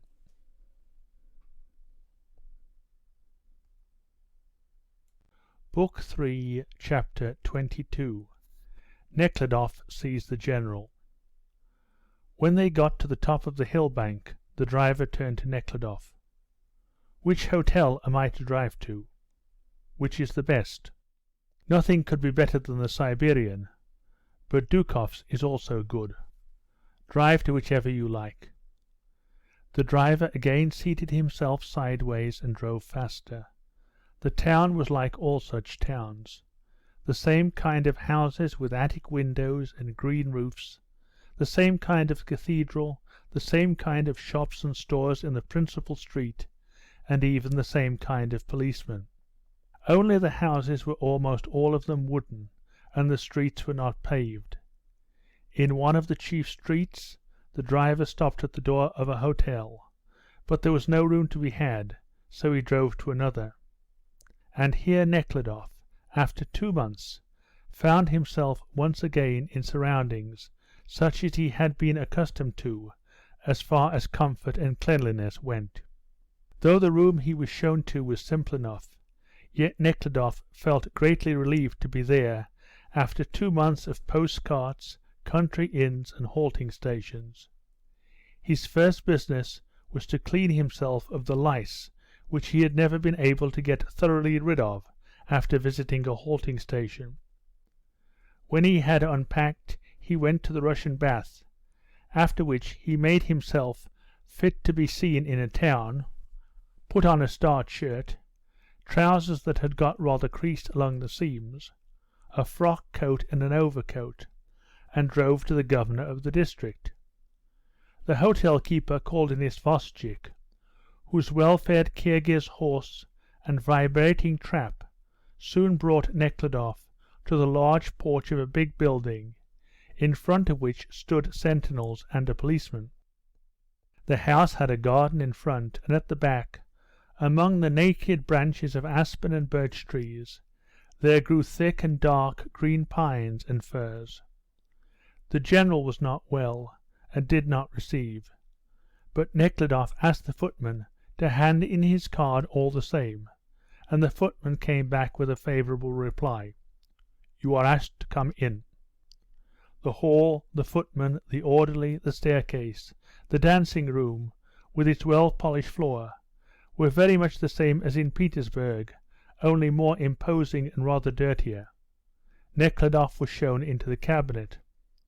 The general, a bloated, potato-nosed man, with a sanguine disposition, large bumps on his forehead, bald head, and puffs under his eyes, sat wrapped in a Tartar silk dressing-gown, smoking a cigarette, and sipping his tea out of a tumbler in a silver holder. "How do you do, sir? Excuse my dressing-gown. Is better so than if I had not received you at all," he said, pulling up his dressing-gown over his fat neck, with its deep folds at the nape. "I am not quite well, and do not go out. What has brought you to our remote region?" "I am accompanying a gang of prisoners, among whom there is a person closely connected with me," said Nekhludoff, "and now I have come to see your Excellency, partly in behalf of this person, and partly about another business." The general took a whiff and a sip of tea, put his cigarette in a malachite ashpan, with his narrow eyes fixed on Nekhludoff, listening seriously. He only interrupted once to offer him a cigarette. The general belonged to the learned type of military men who believe that liberal and humane views can be reconciled with their profession, but being by nature a kind and intelligent man, he soon felt the impossibility of such a reconciliation. So as not to feel the inner discord in which he was living, he gave himself up more and more to the habit of drinking, which is so widely spread among military men, and was now suffering from what doctors term alcoholism. He was imbued with alcohol, and if he drank any kind of liquor it made him tipsy. Yet strong drink was an absolute necessity to him. He could not live without it, so he was quite drunk every evening, but had grown so used to this state that he did not reel nor talk any special nonsense, and if he did talk nonsense it was accepted as words of wisdom because of the important and high position which he occupied. Only in the morning, just at the time Nekhludoff came to see him, he was like a reasonable being, could understand what was said to him, and fulfill more or less aptly a proverb he was fond of repeating: "He's tipsy, but he's wise, so he's pleasant in two ways." The higher authorities knew he was a drunkard, but he was more educated than the rest, though his education had stopped at the spot where drunkenness had got hold of him. He was bold, adroit, of imposing appearance, and showed tact even when tipsy. Therefore he was appointed, and was allowed to retain so public and responsible an office. Nekhludoff told him that the person he was interested in was a woman, that she was sentenced though innocent, and that a petition had been sent to the Emperor in her behalf. "Yes, well?" said the general. "I was promised in Petersburg that the news concerning her fate should be sent to me not later than this month, and to this place." The general stretched his hand with its stumpy fingers towards the table, and rang a bell, still looking at Nekhludoff and puffing at his cigarette. "So I would like to ask you that this woman should be allowed to remain here until the answer to her petition comes." The footman, an orderly in uniform, came in. "Ask if Anna Vassilievna is up," said the general to the orderly, "and bring some more tea." Then turning to Nekhludoff, Yes, and what else? My other request concerns a political prisoner who is with the same gang. Dear me, said the General, with a significant shake of his head. He is seriously ill, dying, and he will probably be left here in the hospital, so one of the women prisoners would like to stay behind with him. She is no relation of his. No, but she is willing to marry him if that will enable her to remain with him. The General looked fixedly with twinkling eyes at his interlocutor, and evidently with a wish to discomfort him, listened, smoking in silence. When Nekhludoff had finished, the General took a book off the table, and wetting his finger, quickly turned over the pages, and found the statute relating to marriage. What is she sentenced to? He asked, looking up from the book. She? To hard labour. Well then, the position of one sentenced to that cannot be bettered by marriage. Yes, but, excuse me, even if a free man should marry her, she would have to serve her term. The question in such cases is, whose is the heavier punishment, hers or his? They are both sentenced to hard labour. Very well, so they are quits, said the General with a laugh. She's got what he has, only as he is sick he may be left behind, and of course what can be done to lighten his fate shall be done. But as for her, even if she did marry him, she could not remain behind. The Generaless is having her coffee, the footman announced. The General nodded and continued. However, I shall think about it. What are their names? Put them down here. Nekhludoff wrote down the names.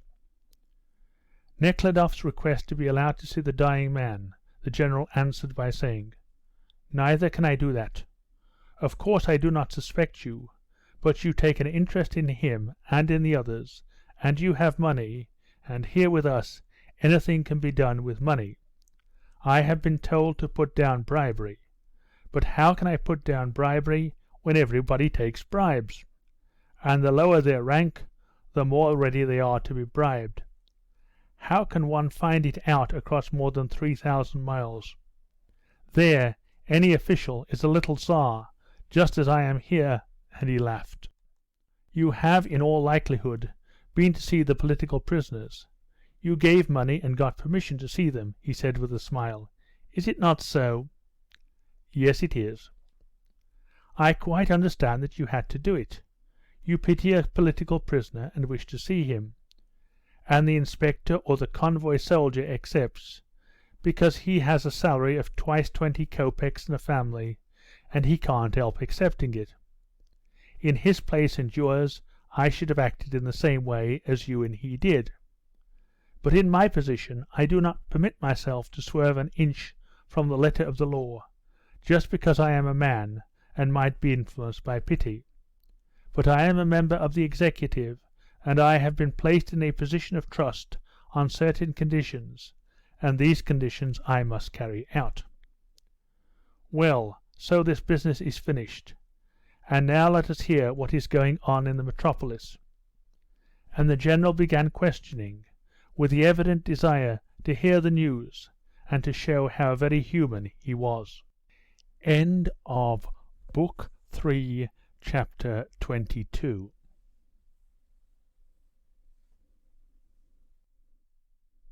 Book 3, Chapter 23. The sentence commuted. By the way, where are you staying? Asked the General as he was taking leave of Nekhludoff. At Duke's. Well, it's horrid enough there. Come and dine with us at 5 o'clock. You speak English? Yes, I do. That's good. You see, an English traveller has just arrived here. He is studying the question of transportation and examining the prisons of Siberia.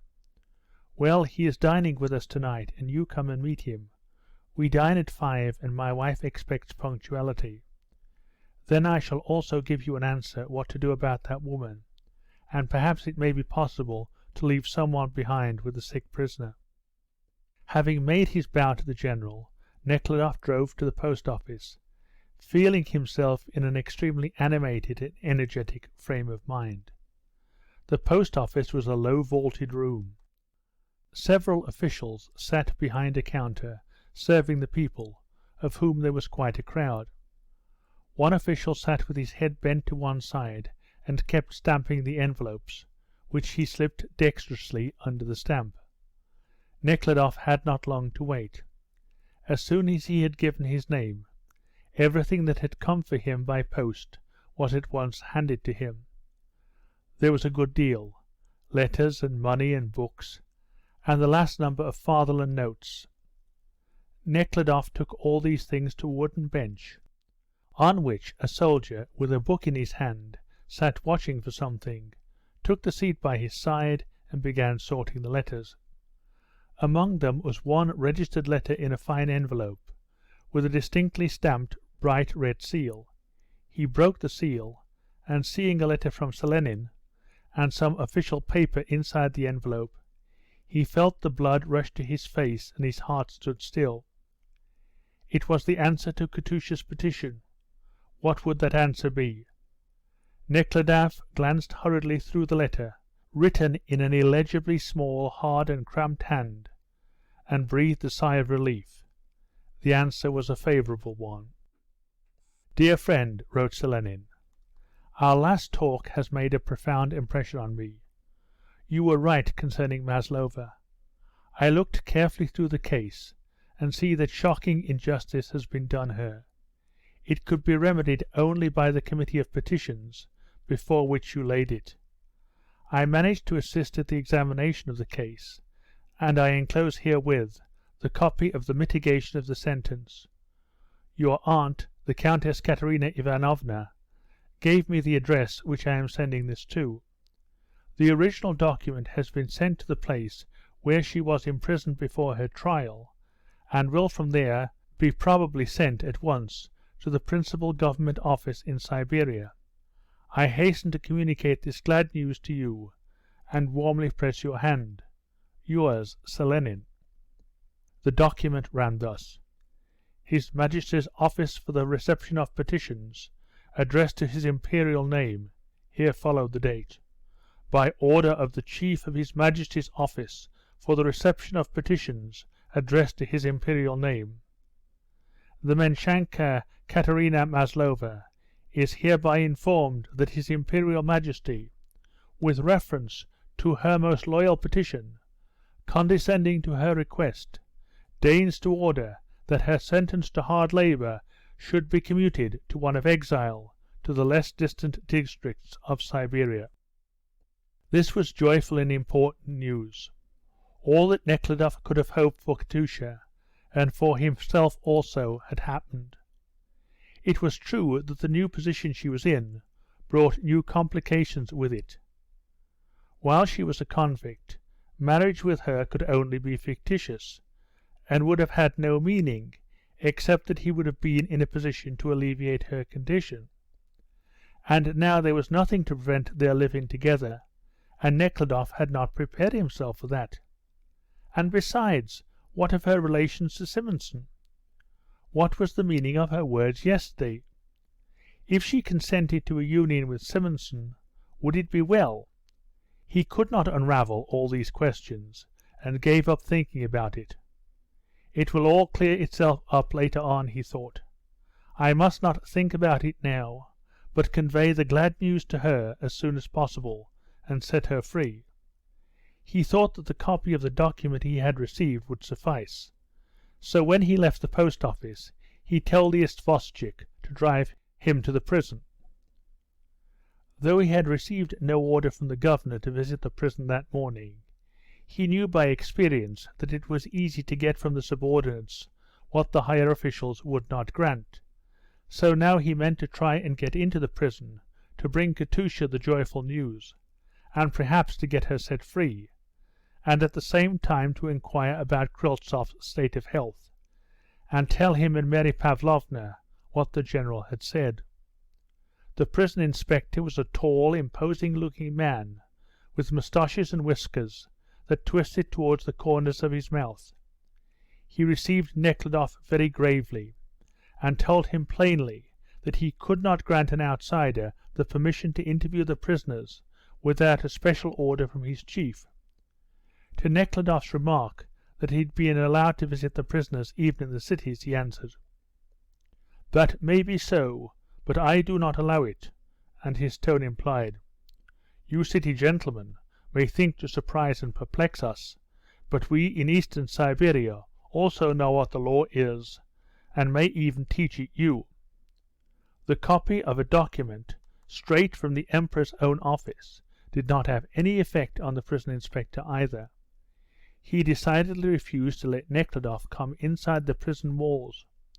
He only smiled contemptuously at Nekhludoff's naive conclusion that the copy he had received would suffice to set Maslova free, and declared that a direct order from his own superiors would be needed before anyone could be set at liberty. The only things he agreed to do were to communicate to Maslova that a mitigation had arrived for her, and to promise that he would not detain her an hour after the order from his chief to liberate her would arrive. He would also give no news of Kryltzoff, saying he could not even tell if there was such a prisoner, and so Nekhludoff, having accomplished next to nothing, got into his trap and drove back to his hotel. The strictness of the inspector was chiefly due to the fact that an epidemic of typhus had broken out in the prison, owing to twice the number of prisoners that it was intended for being crowded in it. The isvostchik who drove Nekhludoff said, "Quite a lot of people are dying in the prison every day, some kind of disease having sprung up among them, so that as many as 20 were buried in one day." End of Book 3, Chapter 23.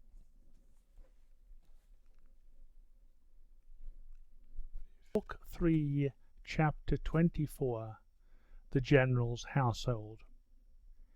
In spite of his ineffectual attempt at the prison, Nekhludoff, still in the same vigorous, energetic frame of mind, went to the governor's office to see if the original of the document had arrived from Maslova. It had not arrived, so Nekhludoff went back to the hotel and wrote without delay to Selenin and the advocate about it. When he had finished writing, he looked at his watch and saw it was time to go to the general's dinner party.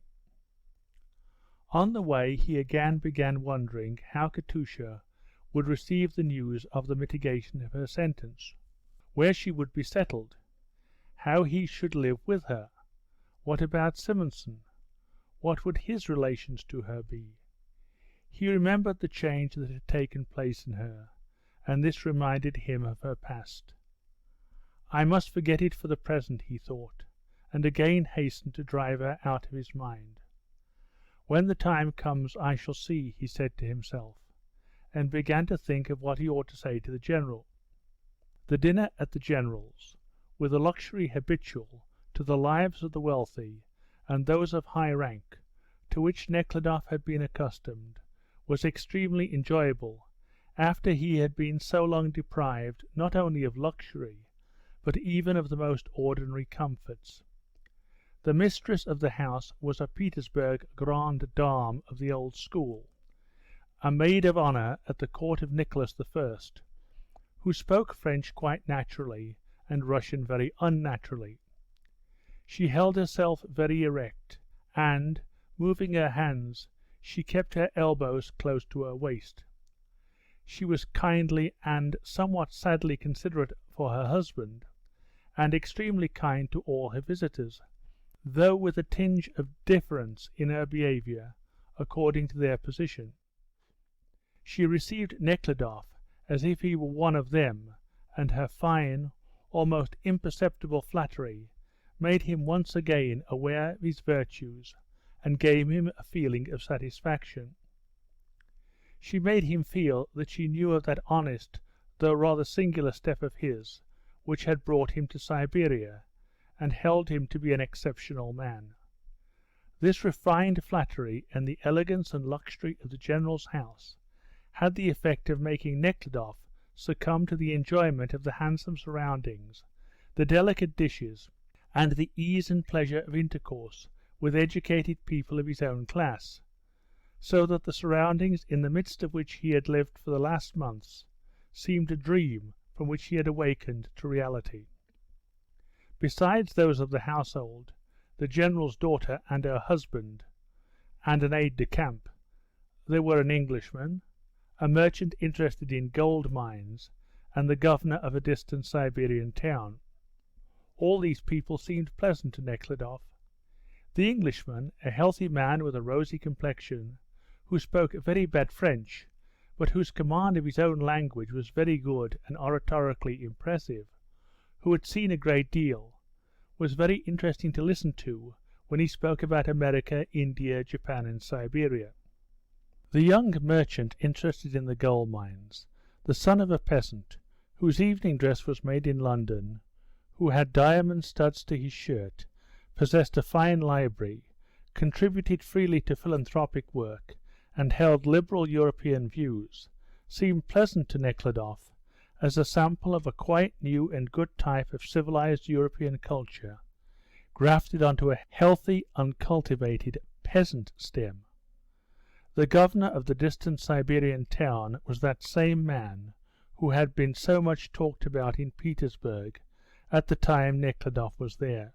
He was plump, with thin, curly hair, soft blue eyes, carefully tended white hands, with rings on his fingers, a pleasant smile, and very big in the lower part of his body. The master of the house valued this governor. Because of all the officials, he was the only one who would not be bribed. The mistress of the house, who was very fond of music and a very good pianist herself, valued him because he was a good musician and played duets with her. Nekhludoff was in such good humour that even this man was not unpleasant to him, in spite of what he knew of his vices. The bright, energetic aide-de-camp, with his bluey-grey chin, who was continually offering his services, pleased Nekhludoff by his good nature. But it was the charming young couple, the general's daughter and her husband, who pleased Nekhludoff best. The daughter was a plain-looking, simple-minded young woman, wholly absorbed in her two children. Her husband, whom she had fallen in love with and married after a long struggle with her parents, was a liberal, who had taken honours at the Moscow University, a modest and intellectual young man in government service, who made up statistics and studied chiefly the foreign tribes, which he liked and tried to save from dying out. All of them were not only kind and attentive to Nekhludoff, but evidently pleased to see him as a new and interesting acquaintance. The general, who came into dinner in uniform and with a white cross round his neck, greeted Nekhludoff as a friend, and asked the visitors at the side table to take a glass of vodka and something to whet their appetites. The general asked Nekhludoff what he had been doing since he left that morning, and Nekhludoff told him he had been to the post office and received the news of the mitigation of that person's sentence that he had spoken of in the morning, and again asked for a permission to visit the prison. The general, apparently displeased that business should be mentioned at dinner, frowned and said nothing. "Have a glass of vodka," he said, addressing the Englishman, who had just come up to the table. The Englishman drank a glass, and said he had been to see the cathedral and the factory, but would like to visit the great transportation prison. "Oh, that will just fit in," said the general to Nekhludoff. "You will be able to go together. Give them a pass," he added, turning to his aide-de-camp. "When would you like to go?" Nekhludoff asked. "I prefer visiting the prisons in the evening," the Englishman answered. "All are indoors, and there is no preparation. You find them all as they are." "Ah, he would like to see it in all its glory. Let him do so. I have written about it, and no attention has been paid to it. Let him find out from foreign publications," the general said, and went up to the dinner table, where the mistress of the house was showing the visitors their places. Nekhludoff sat between his hostess and the Englishman. In front of him sat the general's daughter and the ex-director of the government department in Petersburg. The conversation at dinner was carried on by fits and starts. Now it was India that the Englishman talked about, now the Tonkin expedition that the General strongly disapproved of, now the universal bribery and corruption in Siberia. All these topics did not interest Nekhludoff much. But after dinner, over their coffee, Nekhludoff and the Englishman began a very interesting conversation about Gladstone, and Nekhludoff thought he had said many clever things that were noticed by his interlocutor, and Nekhludoff felt it more and more pleasant to be sipping his coffee, seated in an easy chair among amiable, well-bred people. And when, at the Englishman's request, the hostess went up to the piano with the ex-director of the government department, and they began to play in well-practiced style Beethoven's Fifth Symphony, Nekhludoff fell into a mental state of perfect self-satisfaction to which he had long been a stranger, as though he had only just found out what a good fellow he was. The grand piano was a splendid instrument. The symphony was well performed. At least, so it seemed to Nekhludoff, who knew and liked that symphony. Listening to the beautiful andante, he felt a tickling in his nose. He was so touched by his many virtues. Nekhludoff thanked his hostess for the enjoyment that he had been deprived of for so long, and was about to say good-bye and go, when the daughter of the house came up to him with a determined look and said with a blush, "You asked about my children. Would you like to see them?" "She thinks that everybody wants to see her children," said her mother, smiling at her daughter's winning tactlessness. "The prince is not at all interested." "On the contrary, I am very much interested," said Nekhludoff, touched by the overflowing happy mother-love. "Please let me see them." "She's taking the prince to see the babies," the General shouted, laughing from the card-table, where he sat with his son-in-law, the mine owner and the aide-de-camp. "Go, go, pay your tribute." The young woman, visibly excited by the thought that judgment was about to be passed on her children, went quickly towards the inner apartments, followed by Nekhludoff.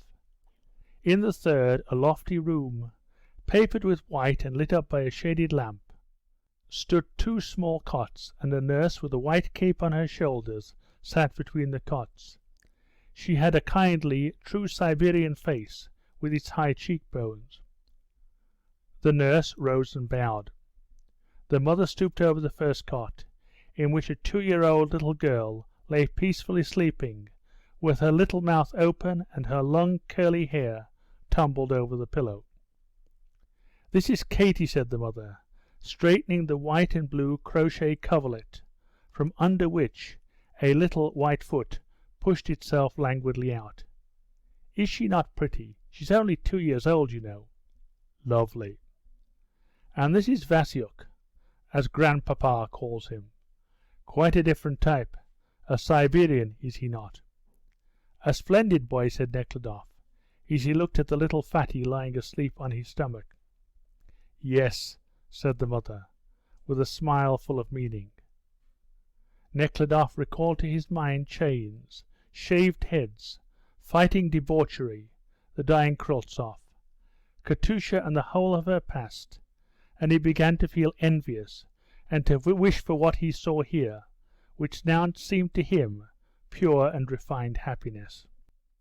After having repeatedly expressed his admiration of the children, thereby at least partially satisfying their mother, who eagerly drank in this praise, he followed her back to the drawing-room, where the Englishman was waiting for him to go and visit the prison, as they had arranged. Having taken leave of their hosts, the old and the young ones, the Englishman and Nekhludoff went out into the porch of the General's house. The weather had changed. It was snowing, and the snow fell densely in large flakes, and already covered the road, the roof, and the trees in the garden, the steps of the porch, the roof of the trap, and the back of the horse. The Englishman had a trap of his own, and Nekhludoff, having told the coachman to drive to the prison, called his isvostchik, and got in with a heavy sense of having to fulfil an unpleasant duty, and followed the Englishman over the soft snow, through which the wheels turned with difficulty. End of Book 3, Chapter 24.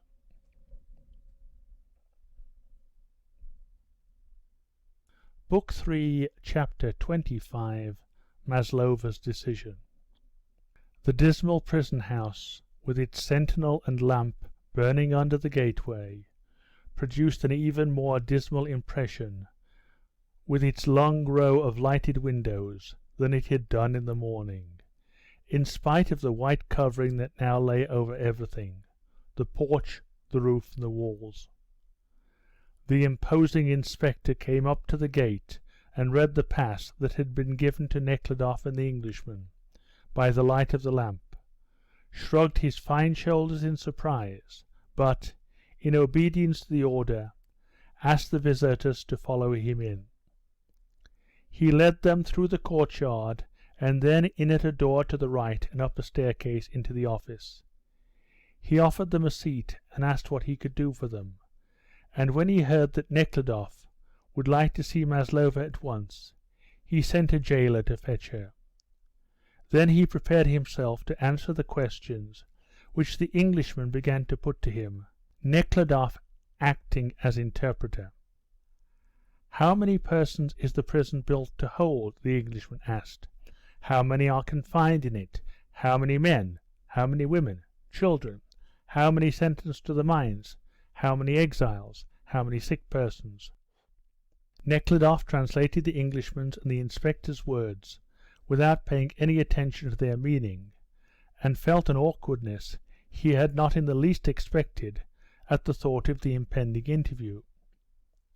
When, in the midst of a sentence he was translating for the Englishman, he heard the sound of approaching footsteps, and the office door opened, and, as had happened many times before, a jailer came in, followed by Katusha, and he saw her with a kerchief tied round her head, and in a prison jacket, a heavy sensation came over him.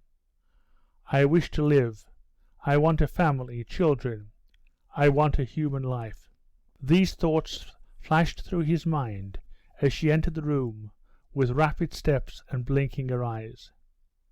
He rose and made a few steps to meet her, and her face appeared hard and unpleasant to him. It was again as it had been at the time when she reproached him. She flushed and turned pale, her fingers nervously twisting a corner of her jacket. She looked up at him, then cast down her eyes. "You know that a mitigation has come?" "Yes, the jailer told me." "So that as soon as the original document arrives, you may come away and settle where you like." "We shall consider." She interrupted him hurriedly. "What have I to consider? Where Valdemar Simonson goes, there I shall follow." In spite of the excitement she was in, she raised her eyes to Nekhludoff's and pronounced these words quickly and distinctly, as if she had prepared what she had to say. "Indeed. Well, Dmitri Ivanovitch, you see he wishes me to live with him," and she stopped, quite frightened, and corrected herself. "He wishes me to be near him. What more can I desire? I must look upon it as happiness. What else is there for me?"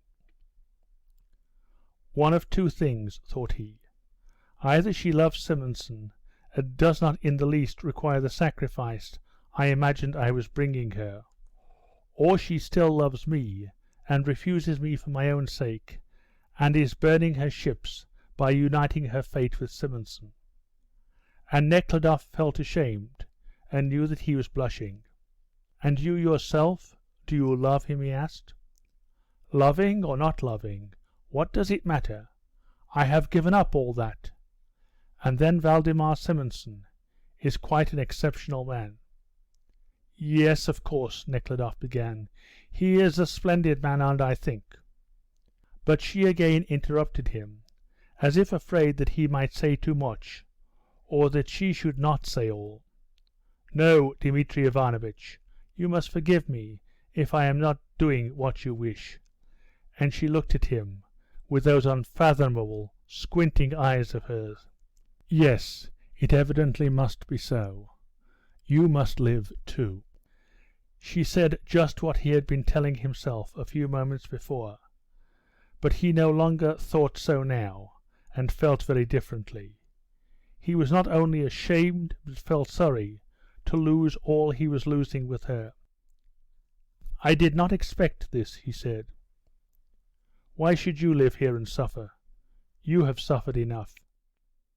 "I have not suffered. It was good for me, and I should like to go on serving you if I could." "We do not want anything," she said, and looked at him. "You have done so much for me as it is. If it had not been for you—" She wished to say more, but her voice trembled. "You certainly have no reason to thank me," Nekhludoff said. "Where is the use of our reckoning? God will make up our accounts," she said, and her black eyes began to glisten with the tears that filled them. "What a good woman you are," he said. "I good?" she said through her tears, and a pathetic smile lit up her face. "Are you ready?" the Englishman asked. "Directly," replied Nekhludoff, and asked her about Kryltzoff. She got over her emotion, and quietly told him all she knew. Kryltzoff was very weak, and had been sent into the infirmary. Mary Pavlovna was very anxious, and had asked to be allowed to go to the infirmary as a nurse, but could not get the permission. "Am I to go?" she asked, noticing that the Englishman was waiting. "I will not say good-bye. I shall see you again," said Nekhludoff, holding out his hand. "Forgive me," she said, so low that he could hardly hear her. Their eyes met, and Nekhludoff knew by the strange look of her squinting eyes and the pathetic smile with which she said not "good-bye," but "forgive me," that of the two reasons that might have led to her resolution, the second was the real one. She loved him, and thought that by uniting herself to him she would be spoiling his life. By going with Simonson she thought she would be setting Nekhludoff free, and felt glad that she had done what she meant to do, and yet she suffered at parting from him. She pressed his hand, turned quickly, and left the room. Nekhludoff was ready to go, but saw that the Englishman was noting something down, and did not disturb him, but sat down on a wooden seat by the wall, and suddenly a feeling of terrible weariness came over him. It was not a sleepless night that had tired him, not the journey, not the excitement, but he felt terribly tired of living. He leaned against the back of the bench, shut his eyes, and in a moment fell into a deep, heavy sleep. "Well, would you like to look around the cells now?" the inspector asked. Nekhludoff looked up, and was surprised to find himself where he was. The Englishman had finished his notes, and expressed a wish to see the cells. Nekhludoff, tired and indifferent, followed him. End of Book 3, Chapter 25.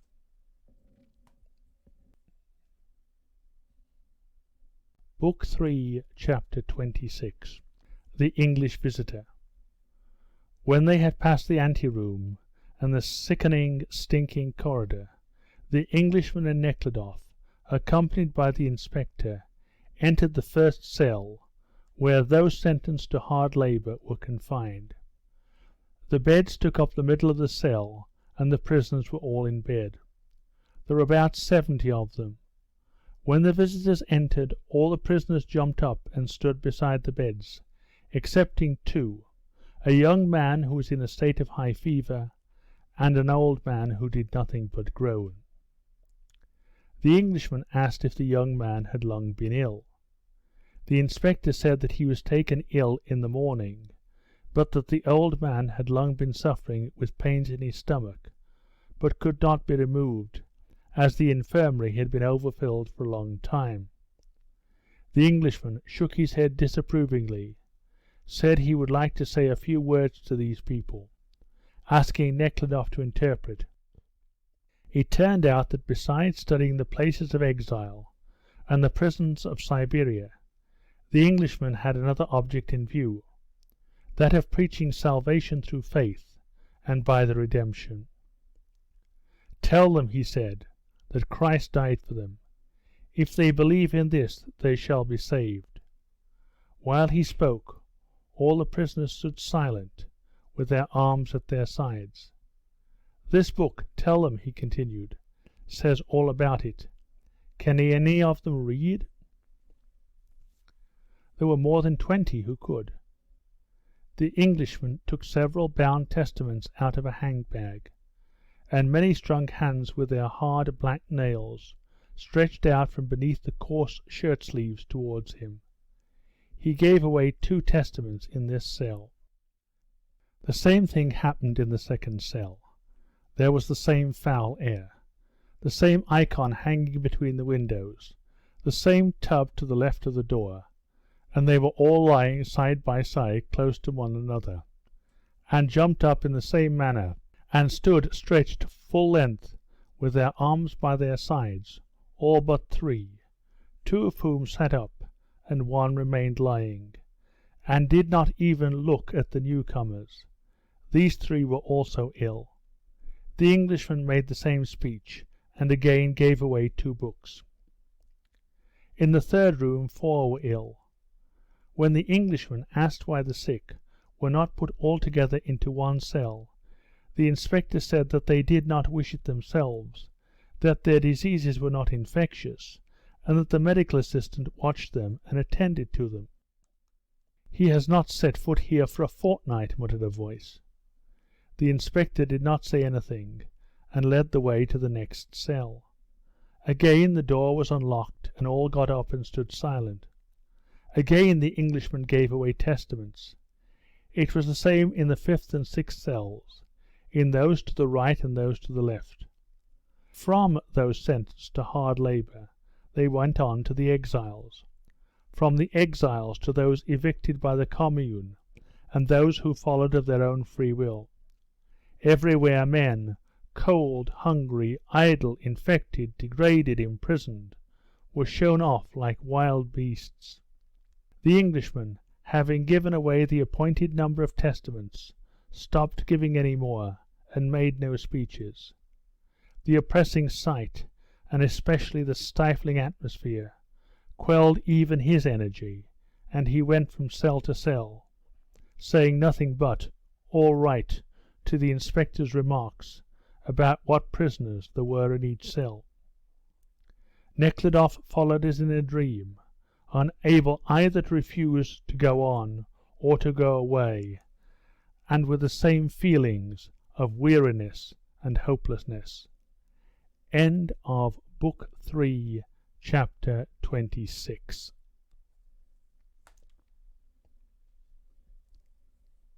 Book 3, Chapter 27. Kryltsov at Rest. In one of the exile cells Nekhludoff, to his surprise, recognized the strange old man he had seen crossing the ferry that morning. This old man was sitting on the floor by the beds, barefooted, with only a dirty cinder-coloured shirt on, torn on one shoulder, and similar trousers. He looked severely and inquiringly at the newcomers. His emaciated body, visible through the holes of his shirt, looked miserably weak, but in his face was even more concentrated seriousness and animation than when Nekhludoff saw him crossing the ferry. As in all the other cells, so here also the prisoners jumped up and stood erect when the official entered, but the old man remained sitting, his eyes glittered and his brows frowned with wrath. "Get up!" the inspector called out to him. The old man did not rise, and only smiled contemptuously. "Thy servants are standing before thee. I am not thy servant. Thou bearest the seal." The old man pointed to the inspector's forehead. "What?" said the inspector threateningly, and made a step towards him. "I know this man," Nekhludoff hastened to say. "What is he imprisoned for?" "The police have sent him here because he has no passport.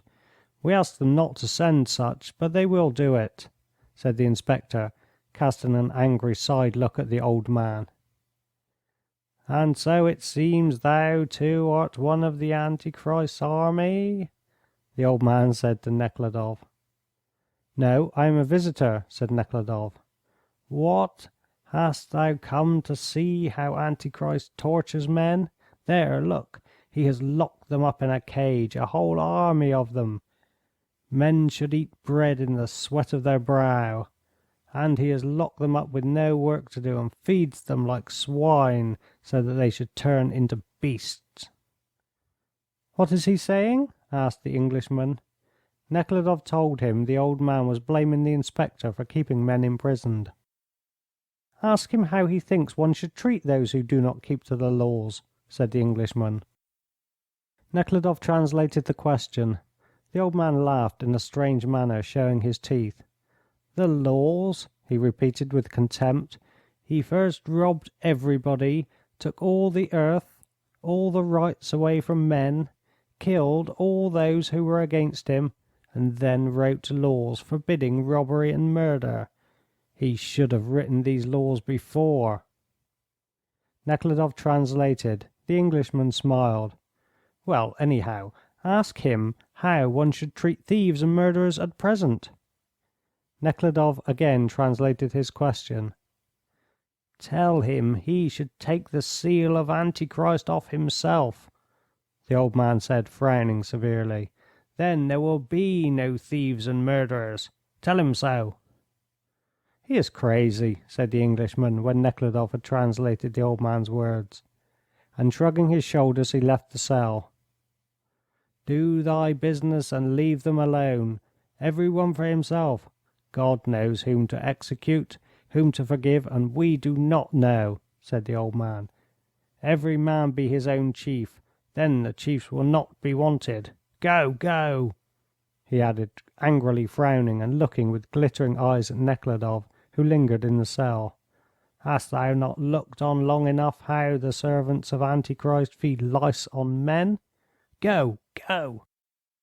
When Nekhludoff went out, he saw the Englishman standing by the open door of an empty cell with the inspector, asking what the cell was for. The inspector explained that it was the mortuary. "Oh," said the Englishman when Nekhludoff had translated, and expressed the wish to go in. The mortuary was an ordinary cell, not very large. A small lamp hung on the wall and dimly lit up sacks and logs of wood that were piled up in one corner, and 4 dead bodies lay on the bed shelves to the right. The first body had a coarse linen shirt and trousers on. It was that of a tall man, with a small beard and half his head shaved. The body was quite rigid. The bluish hands, that had evidently been folded on the breast, had separated. The legs were also apart, and the bare feet were sticking out. Next to him lay a barefooted old woman in a white petticoat. Her head, with its thin plait of hair, uncovered, with a little pinched yellow face and a sharp nose. Beyond her was another man with something lilac on. This colour reminded Nekhludoff of something. He came nearer and looked at the body. The small pointed beard sticking upwards, the firm, well-shaped nose, the high white forehead, the thin curly hair. He recognized the familiar features and could hardly believe his eyes. Yesterday he had seen this face, angry, excited, and full of suffering. Now it was quiet, motionless, and terribly beautiful. Yes, it was Kryltzov, or, at any rate, the trace that his material existence had left behind. Why had he suffered? Why had he lived? Does he now understand? Nekhludoff thought, and there seemed to be no answer, seemed to be nothing but death, and he felt faint. Without taking leave of the Englishman, Nekhludoff asked the inspector to lead him out into the yard, and feeling the absolute necessity of being alone to think over all that had happened that evening, he drove back to his hotel. End of chapter 27 of book 3.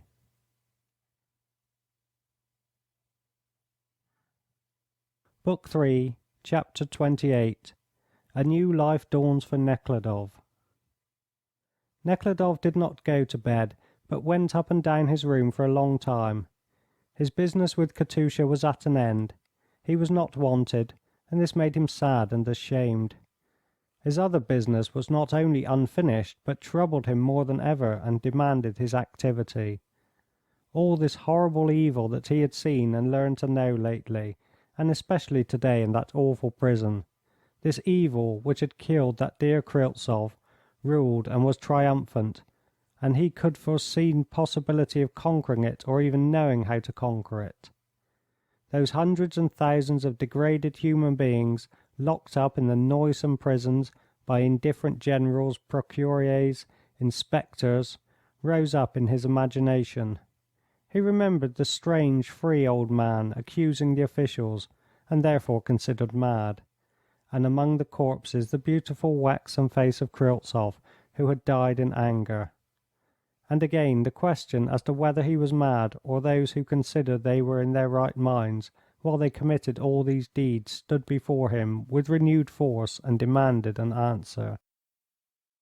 Tired of pacing up and down, tired of thinking, he sat down on the sofa near the lamp and mechanically opened the Testament which the Englishman had given him as a remembrance, and which he had thrown on the table when he emptied his pockets on coming in.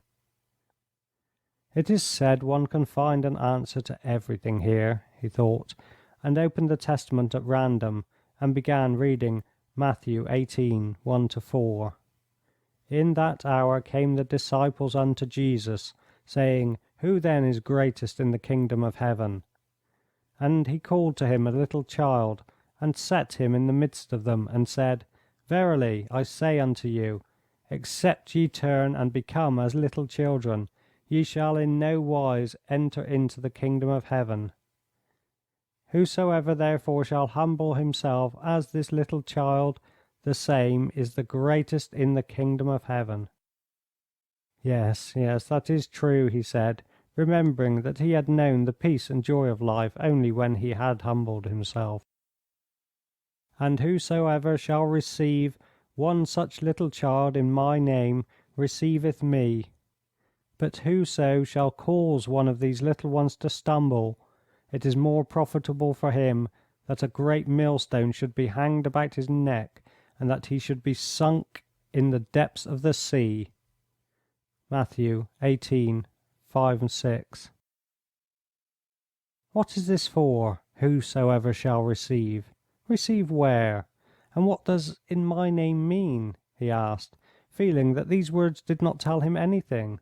And why the millstone round his neck and the depths of the sea? No, that is not it. It is not clear. And he remembered how more than once in his life he had taken to read in the Gospels, and how want of clearness in these passages had repulsed him. He went on to read the 7th, 8th, 9th, and 10th verses, about the occasions of stumbling, and that they must come, and about punishment by casting men into hell fire, and some kind of angels who see the face of the Father in heaven. What a pity that this is so incoherent, he thought, yet one feels that there is something good in it. For the Son of Man came to save that which was lost, he continued to read. How think ye, if any man have 100 sheep, and one of them go astray, doth he not leave the 99 and go into the mountains and seek that which goeth astray? And if so be that he find it, verily I say unto you, he rejoiceth over it more than over the 99 which have not gone astray. Even so it is not the will of your Father which is in heaven that one of these little ones should perish. Yes, it is not the will of the Father that they should perish, and here they are perishing by hundreds and thousands, and there is no possibility of saving them, he thought. Then came Peter and said to him, How oft shall my brother offend me, and I forgive him? Until 7 times? Jesus saith unto him, I say not unto thee until 7 times, but until 70 times 7. Therefore is the kingdom of heaven likened unto a certain king, which made a reckoning with his servants. And when he had begun to reckon, one was brought unto him, which owed him 10,000 talents. But forasmuch as he had not wherewith to pay, his lord commanded him to be sold, and his wife and children, and all that he had, and payment to be made. The servant therefore fell down and worshipped him, saying, Lord, have patience with me, I will pay thee all. And the lord of that servant, being moved with compassion, released him and forgave him the debt. But that servant went out and found one of his fellow servants, which owed him 100 pence, and he laid hold on him and took him by the throat, saying, Pay what thou owest. So his fellow servant fell down and besought him, saying, Have patience with me, and I will pay thee. And he would not, but went and cast him into prison till he should pay that which was due.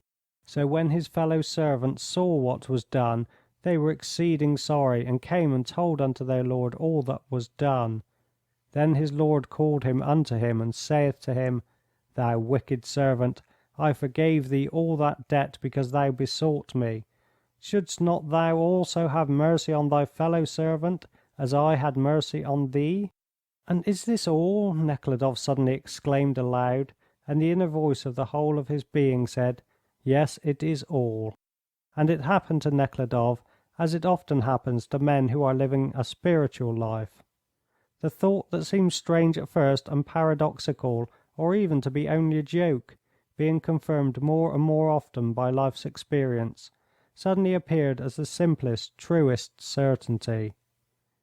In this way the idea that the only certain means of salvation from the terrible evil from which men were suffering was that they should always acknowledge themselves to be sinning against God, and therefore unable to punish or correct others, because they were dear to him.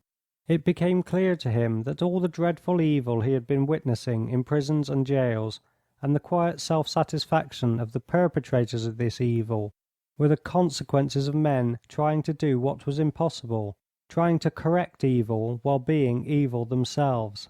Vicious men were trying to correct other vicious men, and thought they could do it by using mechanical means.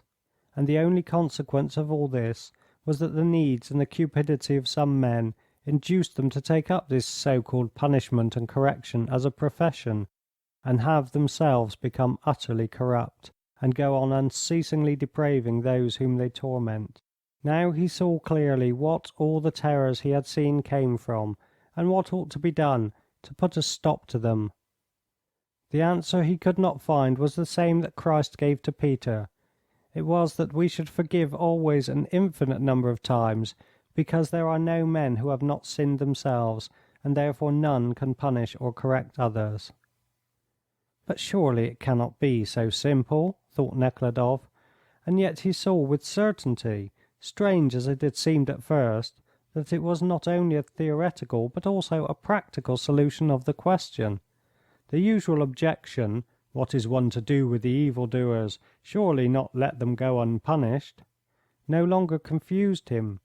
This objection might have a meaning if it were proved that punishment lessened crime or improved the criminal, but when the contrary was proved, and it was evident that it was not in people's power to correct each other, the only reasonable thing to do is to leave off doing the things which are not only useless, but harmful, immoral, and cruel.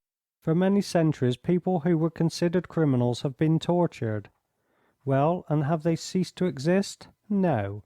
Their numbers have been increased, not alone by the criminals corrupted by punishment, but also by those lawful criminals, the judges, procureurs, magistrates, and jailers who judge and punish men.